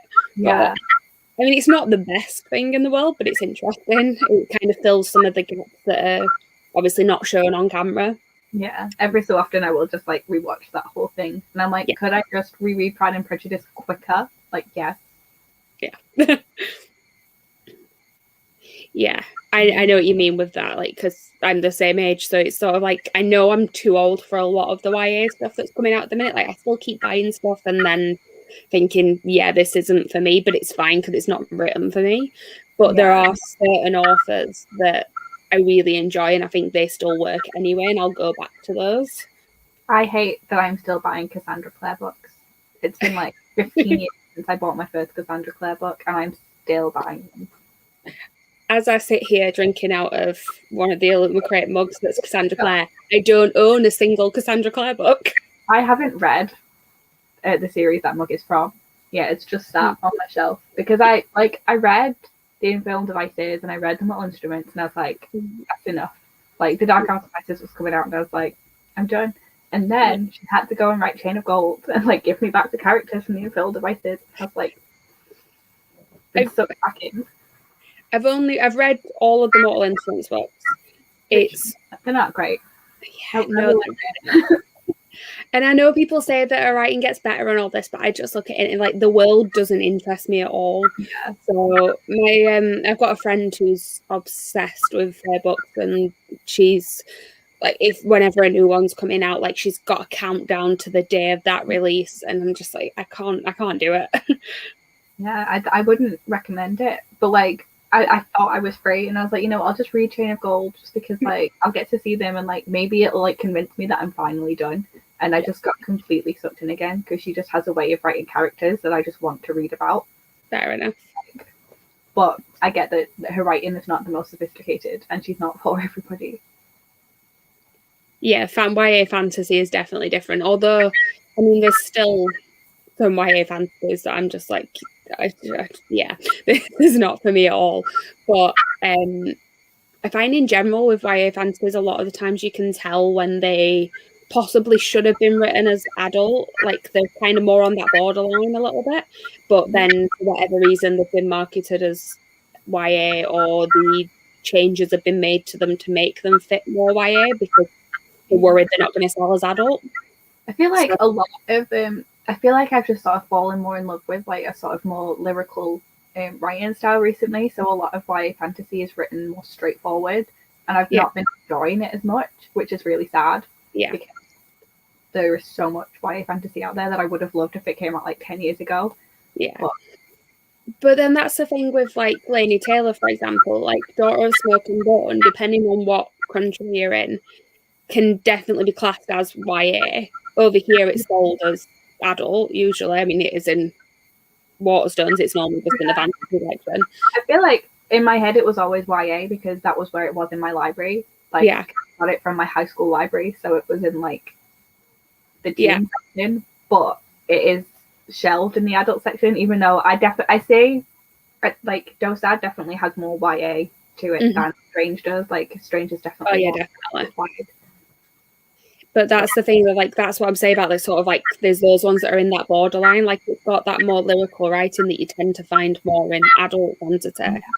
But it's I mean, it's partly just due to the age of the characters as well, because that plays into it. But particularly the first one in the series is more like typical YA, because obviously she's still sort of like coming in story, isn't it? Like she's coming in like who she really is, and like it has that sort of YA narrative. Whereas the rest of it, like, whoa.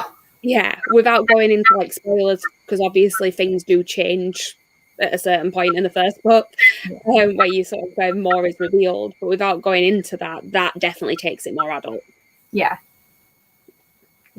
But if anyone does want any YA recommendations with beautiful writing, We Hunt the Flame by House of Hazel has like stunning writing. I have that. I haven't read it yet. Oh my god, I reread it this month so I could finish the duology off, and I wanted to read it because it was so good. I've not stopped thinking about it since I finished it like 2 days ago. Like it's so good. It's gonna. I will read it soon. Like this is my general thing. It's like I have that. I haven't read it. It tends to be a lot of fantasy. I'm like that with because I didn't read a lot of fantasy for a while. Like I generally do read more contemporary. But the romance in it is like top tier. Like I love it so much. That's what we like to hear. Yeah. I did not read it. No. I did. I've read it once, and I don't think I ever plan on rereading it. It's still on my shelf, but it's. It came out when I didn't vibe with short stories at all, so I just like wasn't interested. I was like, if you're not going to give me a full book, then I don't want it. Yeah. I have lots of like short story collections, and I never read them. I read. What did I read? All Out, and I really liked that. But the stories I really liked, I really just want a full book of it. Like I was like, why? This is not enough. But it's like the short story collections that I've bought most recently, I particularly bought because there were V. Schwab stories in there. Like I wouldn't have bought them otherwise. I got Universe of Wishes, which has got a short story in the Dark Shade of Magic series in it. So I needed that one because it's a prequel. And then Vampires Never Get Old, which I want to read that short story. First Kill, the TV show. Yeah, exactly. So I want to read that before the TV show comes out. But I don't care about any of the other stories in it. I mean, there were some good ones. I think I read the Universe Burn, and that's just like sci-fi. You need more than just a short story. But I will be reading A Spindle Splintered by Alexi Harrow, which is like a novella, which is like short, but like I am obsessed with Alexi Harrow now. Like, I need to reread. So I read Once and Future Wickers, and I didn't dislike it, but I didn't love it. And I thought I was going to love it. Like, I went into it thinking it was going to be 5 stars because, like, Witches and Suffragettes sounded amazing. Yeah. But I don't know what it was. I just couldn't. I don't know. So I feel like I might need to reread it just to make sure. Because I still think I could love it. Yeah, I went into it with no expectations. I picked it up for Becca's Bookopoly, like the 48-hour prompt. I thought it like fit a prompt. And then I started reading it and I was like, oh, this is really well written. I don't want to try and rush through this in 8 hours. And ended up just sort of leaving it for a little bit and then went back and like properly read it and I just like fell in love. It was like, it also has one of my favorite like tropes of like the epistolary format where like every so often there'll be like a little story that pertains to the rest of the plot and like that they had that in Middle Game as well and it's like one of my favorite things in books. Like, are you planning on reading because obviously that's the she released that story, hasn't she, afterwards? Yeah, Over the Woodward Wall. Yeah, I'll probably be picking that up soon. Yeah, and then there's a second one coming out. I don't know. Yeah, I don't know what that one's called. It always like it doesn't stick in my brain, but yeah, I will definitely pick that one. For some reason, Shauna Maguire's books, like I know what they all are, but I can't remember the names of any of them, apart from Middle Game, because it's easy. Yeah, one word. That's all. Yeah, great. Read Mortal Instruments 14, just over 10 years ago. Love them. Not sure if I'd read them now. I wouldn't recommend it. I rewatched the Shadowhunters TV show recently because it was quarantine and everyone was doing things that they shouldn't have. And I was just like, oh, this is not good. And I was like, but the plot in the books is better than what they did with the show. I will say that. But yeah, I was just like, I'm glad that I'm only bothering with the new series now. Yeah. I never watched the show. I watched the film, but I never watched the show. I watched all of it. But like I did, when it first came out, I did stop watching the show after like a season and a half because I was like, oh, this is bad. Yeah. And then I don't know what possessed me to just watch the entire thing. But I did, and I ended up crying at certain points. I was like, it got me. Just sat there, I hate myself. This was me with watching Riverdale last year. So I started watching it, stopped watching it because it's awful. Yeah, I did that. Yeah, watched it all during lockdown to catch up, and then was watching the musical episodes and was just like, what are you doing? Why are you doing this? Have you seen Hannah Bales on YouTube? She's like a vocal coach. No. Like reaction videos. The only reason I've seen any Riverdale musical things is because she's done reactions to them and I've been like, I will watch that. But like I think I gave up halfway through season 2 for Riverdale and I just let people tell me what ridiculous things are happening sometimes. I'm just like, wow. Yeah. It's and now we've jumped forward in time as well and it's all like, yeah, I don't get it. But I'm still watching it. It's coming back soon, or it's already back. I don't know. I watched a bit the other week because my brother had it on and I just came downstairs and I was just like, what's going on? And like, he tried to explain it to me and I was like, no, I still don't know how we've got to this point. That's crazy. I don't know. You're so right. That's so good. I also can't wait for Tempest of Tea. I love Faultlet. Hafsa on like Twitter. She's just like every time she tweets about it, I'm just like, I need more. She just tweets people giving her like critique that's just all like really good. And I'm like, I want it now. And it's coming out in like 2022. I'm like, that's so far away. Or 2023. I say 2022 isn't scarily that actually isn't that far away anymore. 1 minute anymore. Yeah. If anyone wants something to do during the next sprint, feel free to go and watch. Yeah. Like, very curious about what you'll be reading in August. I have no idea. I literally one sec. Yeah. Bye, Ellie. Hope you were productive. So everything that I'm reading is hidden in here at the minute. I really need to. It's like the 31st now, and I need to make up my mind about what I'm reading.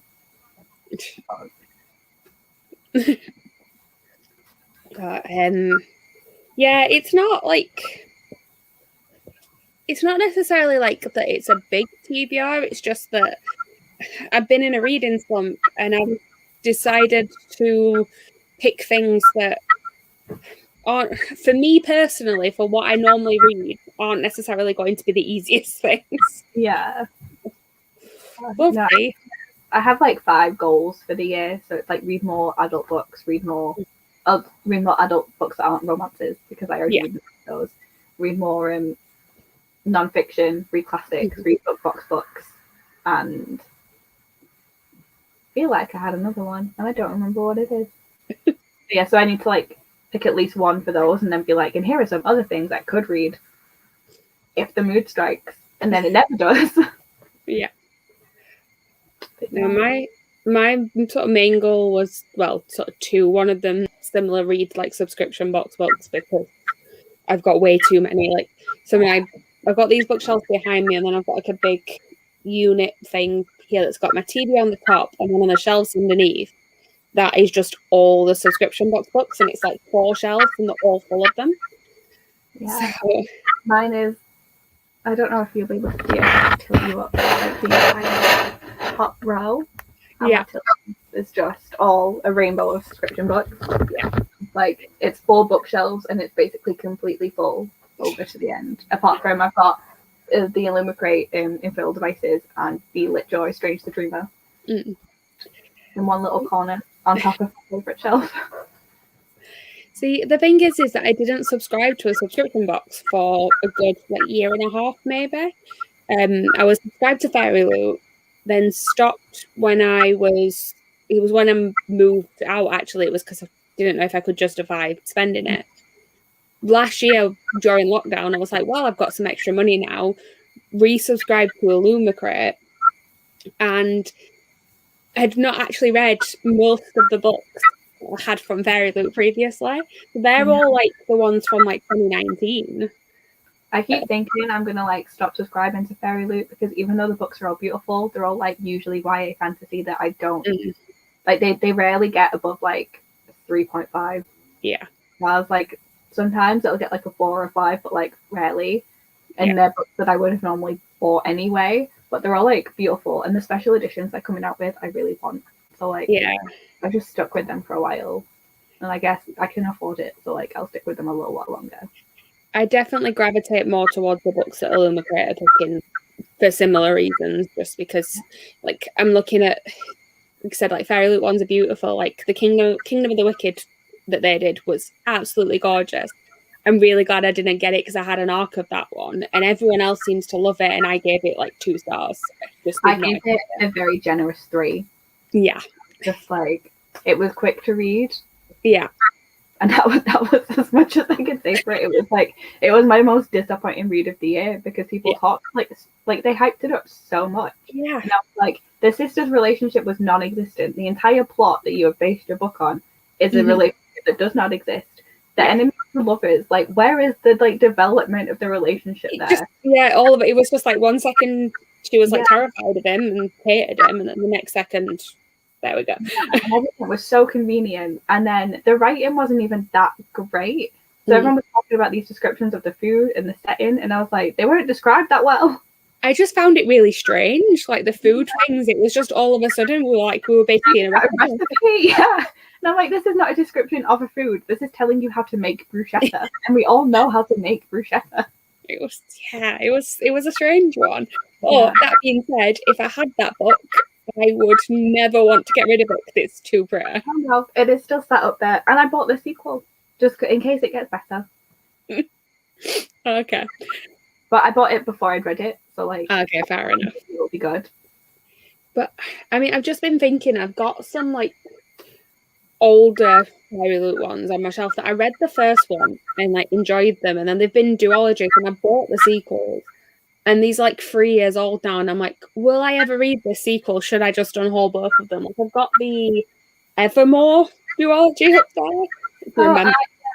I Everlisten Evermore. Yeah. I was like on my own and read them in like a day because I was ill, and someone had got me a Waterstones gift card, and I was like really intrigued by Evermore, and then I read it and it was fine. I've read the first one. Pretty good. They were written pretty well. I think I gave them both 4 stars, but like they've not stuck with me. Yeah, well, this is the thing. I read the first one, bought the second one when it came out, haven't read it yet, and I'm like, I know like the basic concept of the first one, but I don't think I'd really know exactly what happened to read the second one. And I'm like, do I want to go through the effort of having to reread both of them? All of the duologies I finished up like 2 weeks ago were all like book box ones. So I read the second one to The Merciful Crow. I read the second one to Bone Crier's Moon. I read the second one to The Beholder and Circle of Shadows, because I was like, if I don't read them now, I have no idea what these books are going to be about. I have the first one of like a few of those. So I have The Beholder and I have Circle of Shadows, but I haven't read them yet, so I haven't even started. But the audiobook was on Scribd, so I was like, I may as well find out how this finishes. The Beholder, I didn't actually get it in a subscription box. I got it because I went to Yelp and it was like 3 hardbacks for £5. It was ridiculously cheap. And I was like, well, might as well. From the TV out making the biggest pot of coffee. Yeah, going making some more tea. I'll probably take the dog out for a walk in this one as well. Ooh. Recommendations. Interesting. Let me open Goodreads. I need to decide on fiction I'm reading in August. Like I've got no idea. Once I finish my Genius of Jane Austen, I'm just like, what am I moving on to? I have one non-fiction that I want to read, but I feel like you'll appreciate this, and I don't know if anyone else will. But nice. Have you read the Hamilton one that they did, the Revolution? I haven't. It's actually, I got it as a gift for my birthday one year. It's really good. It's got like the entire sort of libretto of the show in it, but then with annotations from Lin-Manuel Miranda telling you about where he got the references from and things. And then there's essays in between each song as well about the process of sort of making the musical. And then this one is about that, but also the film. Yeah. So I'm excited for it, but I really enjoyed In the Heights. I'm sad that it's no longer at my local cinema because I do want to go see it again. Same. I ended up traveling like 40 minutes to go watch the film in the cinema the other day because it was showing at one place in the entire Northwest. So I was like, I'm not having luck with films recently. But if anyone wants to watch The World to Come, the sad gay lesbian movie with, what's her name? Vanessa Kirby. Oh, yeah. It was good. It was really well filmed. The script was like phenomenal. Highly recommend. But it is sad. Like, as all lesbian movies tend to be. Yeah. We can't have happy lesbians. It doesn't happen, apparently. Especially not on the frontier. Like, you have a frontier movie, it's going to be sad. Yeah. Just got off the Illumicrate waitlist. Yeah, I went on the Illumicrate waitlist thinking that by the time I was on it, I'd have cancelled Fairy Loot, and I just kept forgetting to cancel Fairy Loot, and I'm on a 6-month subscription because it was the easiest way to do it when I got my student finance in. I was just like, I'm going to treat myself to this and then be good. And I just keep going. But I do like to be able to buy all of the fancy, pretty things. Yeah, there are definitely ones that, like, by the time they get on general sale, a lot of the times they've still got them, but they're not the signed versions. So, and I was like, yeah, but now I'm like, do I want to pay extra money if it's not going to be like as special? Because it's the same price. And I'm like, okay.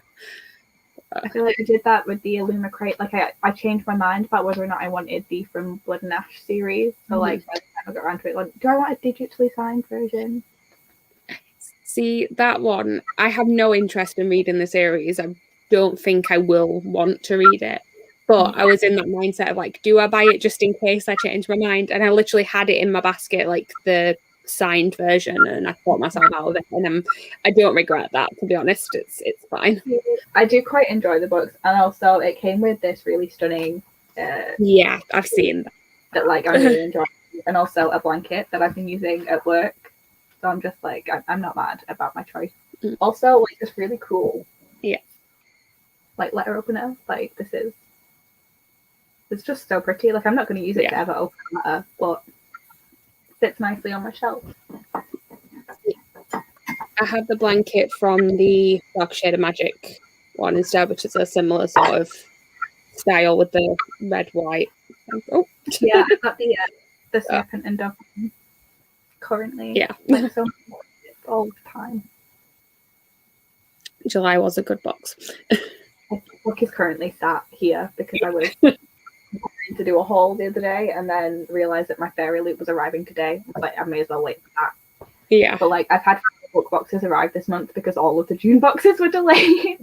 Yeah, I found it really weird, like sort of I got the June box on Monday and then the July one came on Wednesday and I was like, okay. My June came, I think Tuesday, and my July came Wednesday. So it's just like, these could have come on the same day. Like, you could have just waited. Like, I loved June books so much. I'm so excited to read it. Yeah, I am both. I was like, I had the book pre-ordered, and I was like, well, I may as well cancel that. And then it got delayed, and I was like, I wanted to read it like ages ago because Samantha Shannon has been talking about it for so long. Mm-hmm. Both of the books for June and July were ones that I was going to buy anyway, so I was like, yeah, this is good choices. I like them. Also, I cannot believe how beautiful the July book is, like those sprayed edges. Yes, so beautiful. Just that's the sort of edges on things is what gets me every time. I'm just like, this is all I need. I'm excited for the September one, which they've actually announced what that book is, so you don't have to like skirt around spoilers. Because it's going to be the digitally printed edges for Empire of the Vampire, which is what they've done in Poppy Wolf. I'm excited to see what that is. No, I'm excited for like all of the Illumicrate books that are coming out now, because like I always want to know what they are, but I can never be bothered going looking. So I just messaged Ro the other day. It was just like, hey Ro, you should tell me what all of these books are. She was like, okay. I haven't looked into the latest spoilers, like emoji hints they've put up. I normally go on like this Facebook group I go on where I can find it out. But it takes a lot of energy to like figure out what things are, and I'm just like, I don't have that energy, but I do like knowing, because I do sometimes just at 2 a.m. decide I'm going to buy myself some books, and it's good knowing that if I have a pretty version coming, maybe don't buy it. Yeah, although for the September Illumicrate one with Empire of the Vampire, I'd already pre-ordered the Waterstones one. Have no idea if I want to read this book at all. But I was like, I'm going to order this. And now I'm like, well, you can't get special editions of that one unless you are like literally on the website the second they go on sale. So I'm like, I'm fine with having 2 copies now. No, I've sort of decided that if Illumicrate did a special edition, I would get it. But if not, I would just read it as and when I got round to it, because obviously there was some controversy surrounding J. Kristoff. And I don't have the energy to deal with like authors. Like, I miss the days when I knew nothing about authors and I could read a book. But like, I love the Illuminae files. But that's really like, I liked Nevernight, and every book in that series got worse for me as it went on. Oh, okay. I haven't read Nevernight yet, so. And then I didn't like Lifelike as much as I've liked any of the stuff he's done with Amy Kaufman. So I thought I really liked Amy Kaufman and J. Kristoff because Illuminae was one of my favorite trilogies ever. Yeah. I was like, maybe actually I just like Amy Kaufman, and she like smooths over the things I don't like about J. Kristoff, because I read her Starbound trilogy and like with Megan Spooner and like loved it. So I'm like, maybe I do actually just like Amy Kaufman. Maybe I don't need to spend a lot of money on special J. Kristoff editions. See, I read Illuminae. I sort of didn't dislike it. It's just I understand why people love it. I think the story was good. The mixed media format, although it's visually looks very good, I need something where I can sort of get into the story a little bit more with like actual sort of prose instead. Illuminae was the first audiobook I ever listened to, so I didn't have the physical thing to look at. I didn't know what was going on. Like, it was kind of irritating to constantly have like the time the text messages was being sent and stuff. Like, that did get a bit irritating, but like, it was such a good first intro to an audiobook. I was just like immediately sold. I feel like I'd enjoy it more as an audiobook, because it's almost like when you've got like podcasts that are sort of narrative stories rather than, because but as an actual text, I just felt like I couldn't get into it enough. But I enjoyed with the audiobook was I did that for Obsidio, because my friend brought me the hardcover from America, and it was the first one that she brought that pretty much on the release date as I got the audiobook. So I was like, there's no point like just starting the audiobook when I'm going to get the actual physical book in like 2 days. So I do recommend that. The audiobooks are so good. I might try it again at some point. I did I enjoyed Aurora Rising. I haven't read Aurora Burning yet, and but I do plan on finishing that series. I bought the Goldsboro editions thinking I'd like really love them because I love Illuminate so much, and like they're fine. They're like solid star reads, but they don't like hit the same as Illuminate does. And I listen to audiobooks anyway because Steve West is one of the narrators, and I love him so much. I have the audiobook for Aurora Burning. I've got the. I was thinking I might just do that because I'd not bought the physical copy. I wasn't sure if I was carrying on with the series. Since then, I've decided to buy the physical copy anyway. But yeah, I might end up listening to the audiobook. No, I have the very pretty Goldsboro editions, and I don't think they've even announced one for Aurora's End. Or like if they did, I just like completely missed it. And like I've had no information, but like the edges are like so nice. Like the plastic that they send them in. Like very easy to take off, but I haven't because you know. But considering how much I paid for it, like it's literally just got some sprayed edges. Yeah. And it's signed. This is number 388 out of 1,000. I've not actually bought anything from Goldsboro, I don't think. I think I've just bought those two. I wanted something else, but it sold out very quickly. And they also have some first editions of His Dark Materials by Philip Pullman that are like crazy expensive. So if I ever win the lottery, I will be buying those. Until then. Nice. Mine does not have the sprayed edges, but I did manage to find a signed bookplate version in foils. So nice. Better than nothing.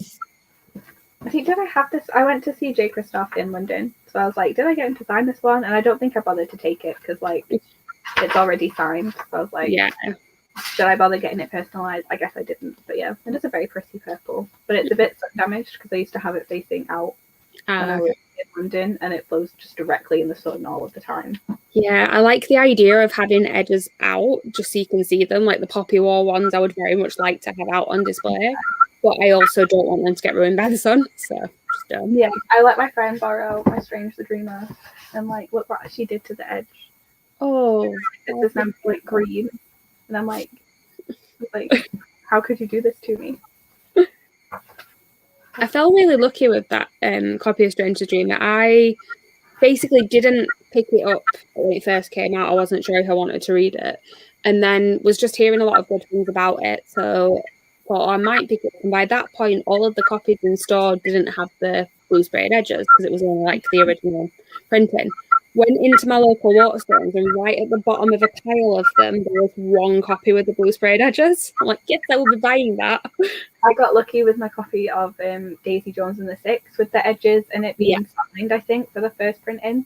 And it was on a table in just a stack. That it was at the very bottom, and I was like, I know you have it because I came in 2 hours ago before going to the cinema, and I convinced myself that I should buy it coming out. So they just obviously moved things around and been like, someone else wants this, we're going to hide it. So see, that one I was ready to buy like the day it came out because I was in Manchester and took my mum into the Waterstones. There was one just around the corner from my hotel, and it was sort of, I think I came out with 8 books that day, and I just read Seven Husbands of Evelyn Hugo and was like, I need this one in my life, and I'm very happy at it. Well, like I knew I wanted to listen to it on audio, so I was like, do I like get the physical book? And then I listened to it on audio in time for me to still be able to buy that one. So like, even though I still prefer Evelyn to Daisy Jones, I still wanted it. Yeah, I still haven't bought Malibu Rising, and I don't know why. I really, really enjoyed Malibu Rising. Like, I'm sure I think it's just because the more I think about Daisy Jones and the Six, the less I enjoy it. Mm-hmm. Everyone is so awful, but also great, you know? I'd say Malibu Rising is more towards Evelyn Hugo. Yeah. Because it is an actual novel. It's not sort of like interview format as well. Yeah. But also, what I'd say with that one is it's another one where I kind of know what to expect going into it. Because I think the way that the synopsis reads is that it's going to be this really like wild party, and it's like sort of all about like their Hollywood lifestyle, and it's a bit calmer than that. Like it takes about 2/3 of the book before it even gets to that point. Yeah. And it's more just about the characters and this family and sort of how they got to where they're at the minute. And I really enjoyed it, but Yeah. I know some people didn't necessarily. 6 book boxes, that's a lot of boxes. Yeah. I think my parents are just like 4 boxes in 1 week. Like, what have you been doing? That, and also I got, obviously, where are the 2 books I got? They're here. I got these 2 delivered at the same time as one of the book boxes. I got 2 other books. Like, these were all ordered at different times. They just all decided to show up in like the 1 week.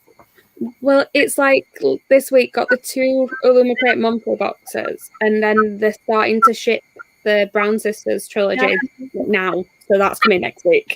Yeah. I'm like, okay, this is fine. And I'm pretty sure Fairy Loot are planning on shipping something kind of soon. Mm-hmm. Like, yeah, it's a lot. Yeah, okay. Christmas in July. I like it. Christmas in July ends today, and I'm very sad. I'm going to have to go downstairs and see if there are any films I can record for the coming month. Okay. I do. Yeah, I like spoilers. Mm-hmm. I don't even mind spoilers about books. It's only some books that I think I care about spoilers for. Mm-hmm. Which is a very unpopular opinion, but I think if your book is ruined because someone tells you something happens, then like you've not written a very good book. Yeah, like it's not. There's certain books where like the twist you shouldn't know what it is going into it. Like like sort of Laini Taylor books. I won't talk about what happens in them because I feel like it is better to. Yeah, every time I try and describe what Strange the Dreamer is about, I have to stop when I say Laszlo leaves. Yeah, like his city, like he goes on an adventure, because everything after that is like it helps you to be as in awe of it as he is. Yeah, my description of Strange the Dreamer is literally Laszlo is obsessed with this city that sort of disappeared from language. No one knows what it's called. He gets the chance to go and explore it. That's it. Yeah, like that's my description of it. Oh, there's no results being found for that. I will have a look for it again later. But yeah, I'm just like, Laszlo is this guy, and he is great. And he is a librarian, like the city. Yeah. And one day, out of nowhere, someone shows up from the city, and he goes with them. Yeah. And that's it. I'm like, but I think with a lot of other books, like the twist, if it's not a massive thing of the story, if you know that's going to happen, it's more just about how they get to that point and sort of the actual like characters and the smaller parts of the story. Yeah, like a lot of the time I will be too stressed to enjoy a book if like I don't know like something that's coming. Like I will not enjoy the experience of reading it. So like I really like rereading stuff because then I know that everything turns out okay, and I know how it turns out, and I can read it without being like, oh my god, what is happening? It's like if there's like a romance or like a romance that you're not sure if it's actually going to be sort of like endgame in it. I would prefer to know if they're going to be together by the end of it, because otherwise I'm kind of like I'm too busy sort of trying to figure out whether or not that's actually going to happen. And then whereas if I know going in, I'm like, okay, I can be prepared for this, it's fine. You know, I'm always now going into Sarah J. Maas books, I'm just like, don't think about the romance. The romance is not important. Yeah. Because she always just like messes with you. I'm not here for it.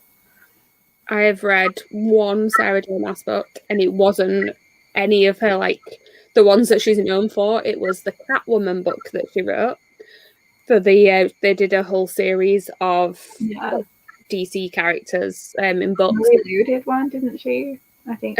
Yeah, there was so there's Leigh Bardugo did Wonder Woman. There was a Catwoman one, and then there was a Batman one. I think the Batman one was Marie Lu, and then there's a Superman one as well. So the only one I haven't read. And like I really enjoyed the Wonder Woman one. Didn't care about the other two, but the thing with the Sarah J. Maas one is that it wasn't, the story was fine. I hated her writing style, like the actual like grammatical things as well, like choices she made. And I was like, I can't deal with this. Yeah. There are some things in like books I can't forgive. Like I started trying to read Normal People, and there were no speech marks, so I was just like, I can't. So this is a thing with like I'm reading at the minute with not this one, but with Flatshare. I listened to the audiobook, so I didn't know that the formatting for Leon's chapters was really strange. Yeah, and I think that would have put me off of it. if I was reading it physically, but because I listened to the audiobook, it was fine. Yeah, I feel like the premise of the flat share pulled me in enough that at the beginning, I was like, okay, this is weird, but whatever, I'll get to a normal chapter in a second. Whereas normal people, the premise is like kind of boring. Like, I'll probably watch the show, but it's not interesting enough for me to power through the fact that the writing is very simple and there are no speech marks. I just don't like is there any differentiation when like someone starts speaking? Does it like have a line break at least? Yeah, but like, how are you supposed to know if that's just a thought or if it's being said out loud? Like, it's just bad grammar. Yeah, I don't understand how this can serve your story in any way. Yeah, like, how is this a stylistic choice? It's just weird. See, at least when I disliked Sarah J. Maas, it was mainly just her overuse of the dashes. Yeah. The M dash, which is fairly well known for. I couldn't deal with it. No, I read A Court of Thorns and Roses when I was like 17. Mm-hmm. I didn't really care too much. I was just like super sucked into like the fantasy of it. And then I looked at The Court of Mist and Fury, and then I was like shocked when there was no third book out yet. I didn't realize the series hadn't been complete. I thought it was done. Yeah. And I had to wait for Throne of Glass to finish before she finished A Court of Wings and Ruin or whatever, or like for a few more books to come out. So I caught up on those, and they just like weren't as good. I feel like if I'd have started with Throne of Glass, it would have been better. But yeah, I'm intrigued by Crescent City. I might read that eventually. But... yeah, I own it, and I keep meaning to read it because like I love Becca, and she loves it so much. I'm like, I'm sure once I read it, I will enjoy it. But right now, no, I'm more excited by other things. Bye. Yeah. Sometimes I'm fine with it. Like, it depends how well it's done. Like, reading The Infernal Devices with like a love triangle and that, and like I was happy with like however that ended up because like it was well developed enough and their relationships were strong enough that I was like, this is fine. And then sometimes you just wanted to create some drama. Yeah, it's like one of the sort of classic examples of love triangle is Hunger Games, and like I enjoy the Hunger Games books, but I don't care about like I have an opinion on who she should have ended up with or whether or not she did or not. I won't say, but I didn't really care because for me, I was happy with who she ended up with. Like, I was happy. Yeah. There was like a lot of people I talked to when they were coming out were just like rooting for the other guy because they thought he was Endgame, and I was like, see, I never. For one thing, like part of it is that I just didn't really care either way because I was sort of more invested in Katniss and her storyline on her own. Yeah. But also, like for me, I was just like, it's not really like there's not like much drama there with it because one of them was just like, I don't really see this as being something that would actually work. Like it's Whereas one of them, I was like, no, I've seen this grow and I can see how this works, and that's obviously how it ended up. It's fine. And like the work has been put in, and but and it's just like one's like that where it's sort of like a love triangle just for the sake of having a love triangle. That's where I'm like, I'd rather just know who she ends up with, so that it's taking my mind off of having to be like, okay, this is happening again. Yeah, in the first Throne of Glass book, there's like a love triangle. I'm just like, are we doing this again? And then like she just sort of subvert it, I guess. But like, it's irritating. I'm like, why? Why have you done this? Are we not over the love triangle? Unless it's done really well. Mm-hmm. In which case, I'm like, maybe some rights are allowed. I can't even remember like the last time I actually really read a proper love triangle though. I reread some of the Shadow and Bone series the other week. Mm-hmm. Yeah. Forgot about that one. Yeah. And that's like the only time I've really read one where I've not rooted for the endgame couple. Oh, okay. But... see, in that one, I didn't really care. I didn't want it to be with either of them. Oh, see, I really like the second guy. Mm-hmm. I need to like catch up with the rest of the books in that universe, to be honest. But yeah, the series is sort of, I don't know, I like the series more. Yeah, like fair. But yeah, I'm trying to think if I read any love triangles recently. Don't think I have. I think people have mostly moved away from them now. I'm just trying to think, like the only book I can think of recently where there could have been a love triangle, it was polyamorous instead. So nice, love that. Oh, I guess Chain of Iron has like a love triangle starting to develop, but I'm hoping that it's resolved nicely. But, like, Yeah. Cassandra Clare does like lean on love triangles; they're like a crutch of hers. Yeah. I'm like, dude. Yeah, What was it, book 3? it's one. They all meld together. I've read all of them now, and the only one that I know is my favorite is the Tower of Dawn, which is a very unpopular opinion. Is that the Kale? Was that the character? Yeah. That's the book that should have been a short story and ended up writing like 800 pages. Okay. Yeah. Yeah. So, how many books is there left in that series? One. And it's been delayed from like spring 2022 to fall 2022, which is not that much of a delay, but I'm still like sad about it. Yeah. I'm like, especially with the way Chain of Iron ended, I'm just like, it hurt. Like, I was so sad. That's all I know of that book. I know like literally nothing of the storyline of that series at all. But I saw people reading it and just being like, I'm broken now. I'm just done. Yeah, it was a lot. It's a lot to deal with. Fair enough. Yeah, I feel like if you don't actually care about the book, I may have to just like talk to you about the actual spoilers of it one day and just be like, this is why everyone is hurting. I know, like I said, I've read Mortal Instruments. I know what happens in the Infernal Devices. So I know what that love triangle was and all that ending. Because obviously as well, because I'd read Mortal Instruments, some of those characters pop up. Yeah. I've got an idea of who the other characters are, but that's about it. Yeah. It's so dramatic and like ridiculous, and it made me so angry.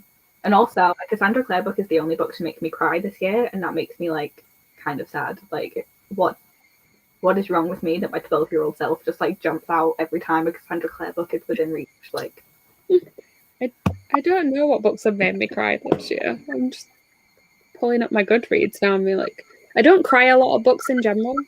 Me either. I was reading a short story set after the Infernal Devices, and it must be after Chain of Iron too. Like, it's like, I don't know, a good couple of decades after the Infernal Devices, and like it made me cry. And I was like, I did that. I literally went to read these short stories for the two that would help me understand Chain of Gold and Chain of Iron better. And I just like didn't press pause when I was listening to the audiobook. And then I was just sat there and I was like, oh my god, like legit in tears. And I was like, what is wrong with me? I wasn't even planning on reading this today. This just accidentally happened, and here I am crying on my break from work. I do know the book that's made me cry the most this year. It's called Like a Love Story. It's set during the AIDS crisis in like the late 80s. And it's not even like that part of it, because like you're sort of going expecting that part to be sad, but then there's just sort of something at the end of it that I just wasn't expecting. Again, isn't necessarily like it was just like a reference to something that made me go, oh, okay, yeah. Just sort of stopped me in my tracks a little bit, and then I started crying. Yeah, I don't think I've cried at anything else. I'm like looking through. Oh, I teared up at the Once and Future Witches. I didn't like actually cry, but the end did like get me a little bit. Yeah. I don't know why I didn't think of that in my mid-year freakout tag. It just completely slipped my mind, but whatever. Just a moron. Oh my god, every time I go to my Goodreads challenge, the first book I read is a shitty Kindle Unlimited romance, and every time I see it, it makes me sad. It's like, why? I don't know what the first book I read this year was. Let me have a look. The second book I read was The Year of the Witching, which was really good. I wish that was the first book I'd read in 2021. Oh, the first book I read this year, actually, I do know. I binged the Daughter of Smoke and Bone trilogy for the first time. That was how I started my year, was reading Dosak. Because I wanted to watch the live shows that Maddie and everyone else was doing. And I had missed the first two. So I was like trying to read all three before the last one, and I managed to do it.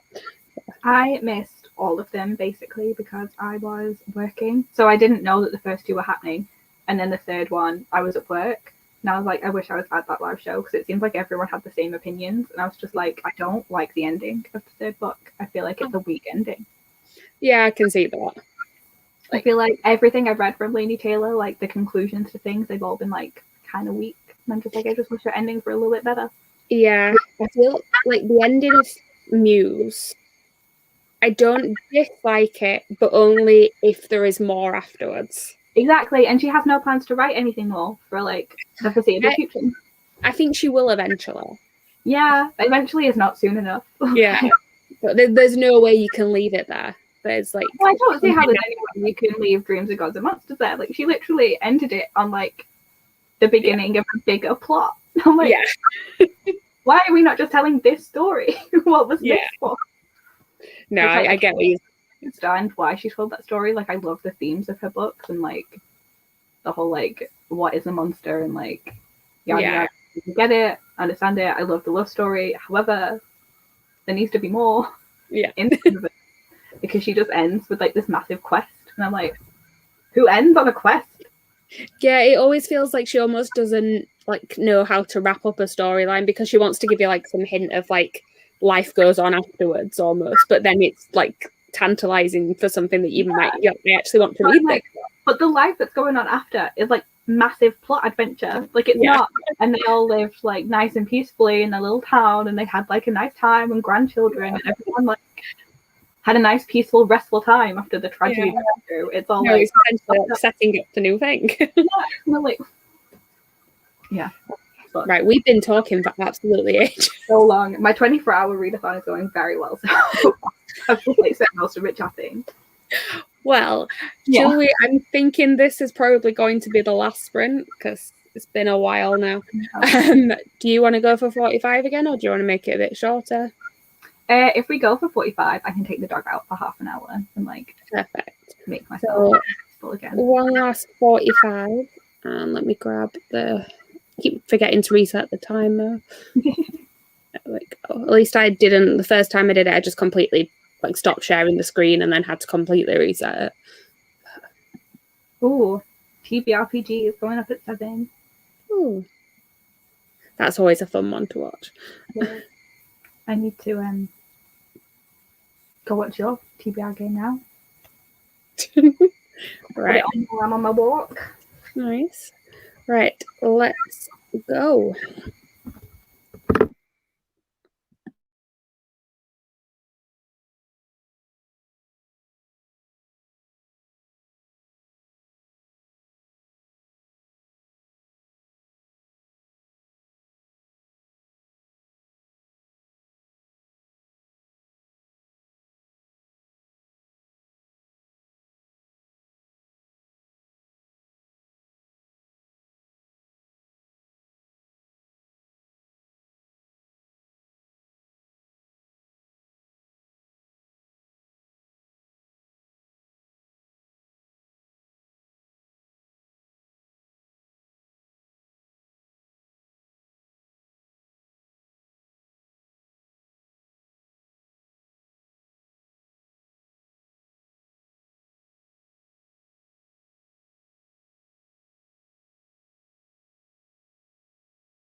Hello.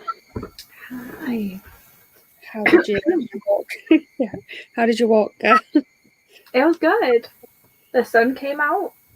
It was nice. I read about 30 pages, I think. I got distracted again. I got 44 read because I had the audiobook on while I was looking out. No. How much have you got left now then? About 100 pages. I'm just dropping everything. I'm on part 4 now. So I think it's about to get intense. Like things are happening. I'm not sure if it's up for the beginning, but like things getting a little more interesting now. I've just seen that there's more sprints happening tonight. Steph's doing some sprints at 7, I think it was. So no. Should because I'm halfway through this now, so I want to try and finish it.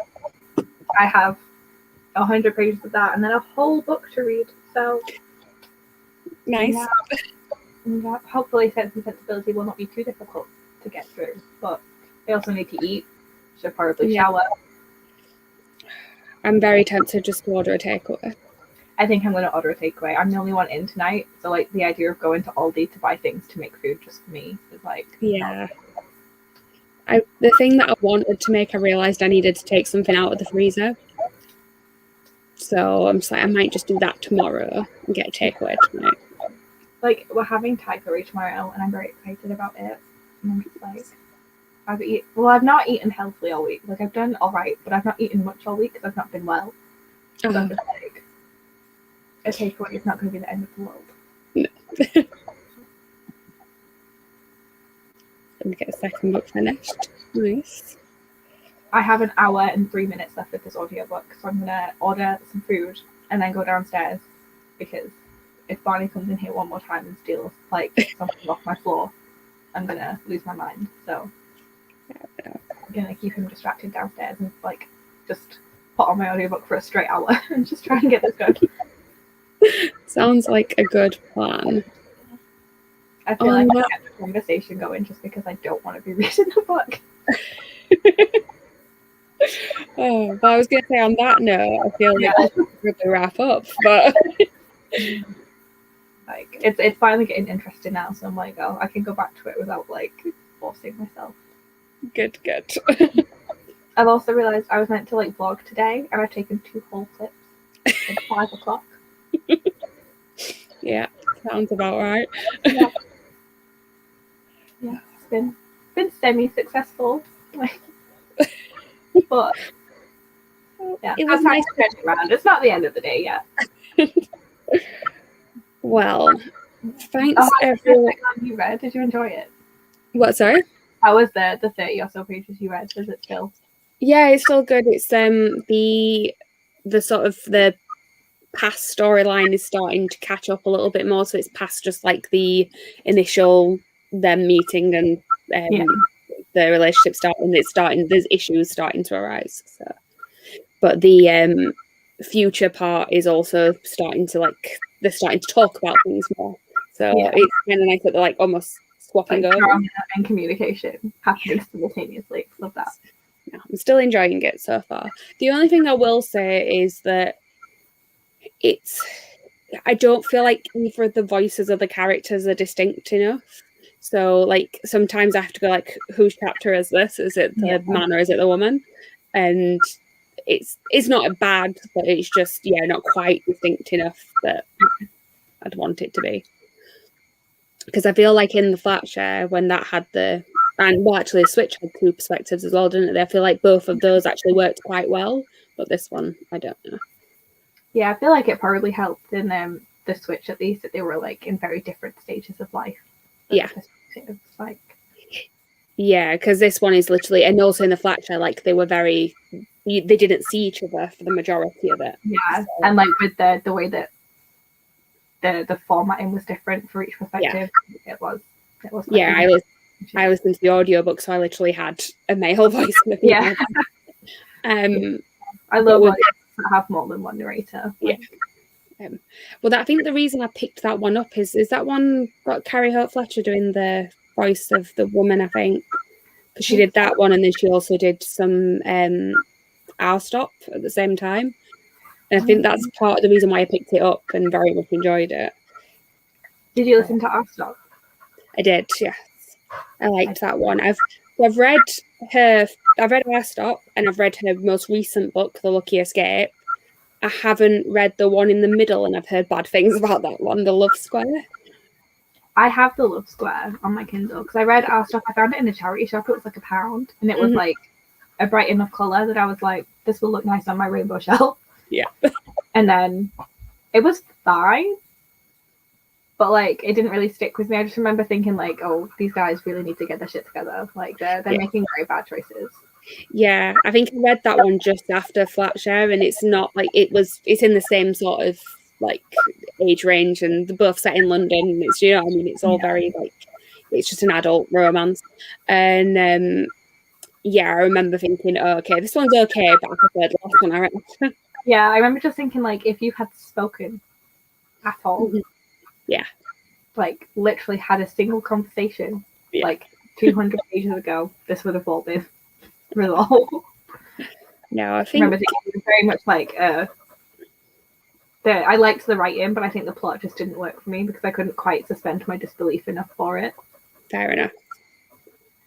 But no, it's just, I think like the audiobook might work better with sort of separating the voices, but it's just as well because like obviously the scenes are, because they're sort of always together throughout every little bit of the story. It literally goes from like you're halfway through a scene on one person's perspective, you're going straight into the other half of the scene on the other person's perspective, and so there isn't really a lot of differentiation in there, but it's fine. Yeah, right. I am looking forward to it. Right, I probably should go now because I think we both need to go and get food. I like went to walk in and I was like, oh, I'm actually really hungry. Like I didn't realize. Well, thanks everyone for watching, and I have linked Megan's channel below, by the way. I forgot to say that earlier. I will hopefully be uploading regularly at some point. Who knows? Eventually, maybe. I'll get the hang of it. So I just hate editing. I just think it's like really boring. Fair enough. I suddenly last night remembered I'd filmed the TBR one for last week and suddenly went, oh yeah, I need to edit that. Great. Like I'm gonna spend all of tomorrow just filming and editing. Same. I've got like a wrap up, a haul for TBR, and what did I film the other week that's been sat just waiting for me to like edit and upload for like a week and a half now, and I've just not done it. Can't remember what the video is. Oh, it's like books that I need to read that I own, like my top 10 priority TBR. Yeah. I don't think any of them are going on my August TBR, so like how much of a priority are they really? Yeah, like I did like a 5-star prediction saying I was like, I'm going to try and read all those as quickly as possible. And I've read, I actually started off really well and read like 2 or 3 of them in the first month, and then was doing my August TBR and did not pick a single one of those. Yeah, I don't even remember what was on my 5-star predictions list. I'm pretty sure Crescent City is in there.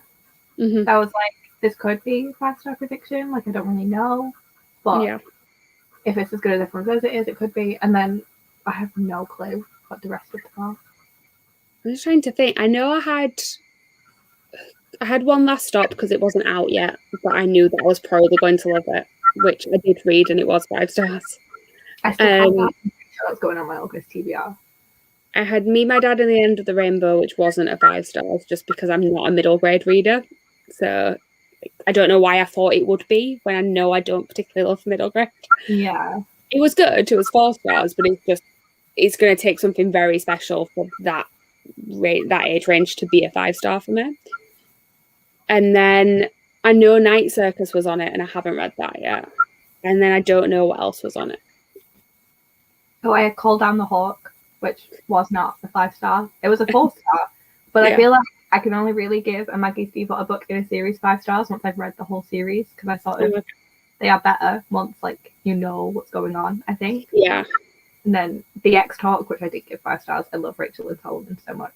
The Unbroken, which is not gonna get 5 stars. Spoiler alert, guys. Shadow of the Wind, which like maybe it will, maybe it won't, but I'm scared of it, so I haven't read it yet. Mm-hmm. Spellslinger is like, Jade likes it a lot, maybe. Yeah. And I don't own any of the Great Cook series because Spellslinger So, was like £2 or something on Amazon once, and I was like, might as well. Yeah. The 5th season and the Bone season, both of which I think still could be 5 stars, but again, not going to be on my August TBR. no. I keep looking at Samantha Shannon books, Bone Season, because I've owned that one for like ages. I got it in a charity shop years ago and just haven't picked it up. But I've also got Priory, and I really want to read it, but I'm also terrified of it. And I keep thinking like this will be the month that I actually read it. Like I've hit my reading goal for the year already. Like so this is a good time to read it because I'm not sort of pressured by that waiting so long. And I still haven't put it on there. I read it a few months ago, but like I've owned it since the day before it came out because I went to the launch in London, and the launch was the day before its actual release. So like I was at the London launch. She like signed it for me. We had a nice chat. Like she talked about it. I was super hyped, and then it sat on my shelf forever until I think like March or April. Yeah. And I was like, can I read this in 24 hours? And I tried. I succeeded. Like, it was a struggle at first because the beginning is very slow. Mm-hmm. And I'm like, I was expecting a story full of like dragons and like fighting, and it's a lot of court politics right at the beginning. And I was like, oh, okay. I was not super prepared for this. Fair enough. No, I'll get to it eventually. It is really fun. And the world is like really interesting. It's a fact. I've also got like a signed copy because I bought it at Yelp and met her there. So it's like a signed personalized copy. I'm like, I really need to get to this because like I feel bad having that and then not having read it. Yeah, and I got my Bone Season signed while I was at the event, and I was just like, I've not read this either. Like I've just got 2 Samantha Shannon books that have been signed and sat on my shelf for like 3 years now. So Bone Season should be soon, maybe. Who knows? I'm trying to think if I've got anything that's like I've been to a signing for someone that wasn't just like instead of Yelp. I got a few signed that I haven't read because the authors were there and had the books. I might as well. But I think everything I've like made a point of going to a signing for. I've then made a point of reading it afterwards because I know I'll get annoyed with myself if I don't. I'm terrible. I went to Victoria Aveyard in Liverpool for Warsaw, and I read like 60% of that book and put it down, and it's just been put down for like years now. I'm like, I could finish the series so easily if I just read like 200 pages. Yeah, but I feel like I have to reread the whole thing now because it's been so long. Yeah, I will stop jabbering away. I was going to say, we said that we're going to, I'm doing the same, don't we?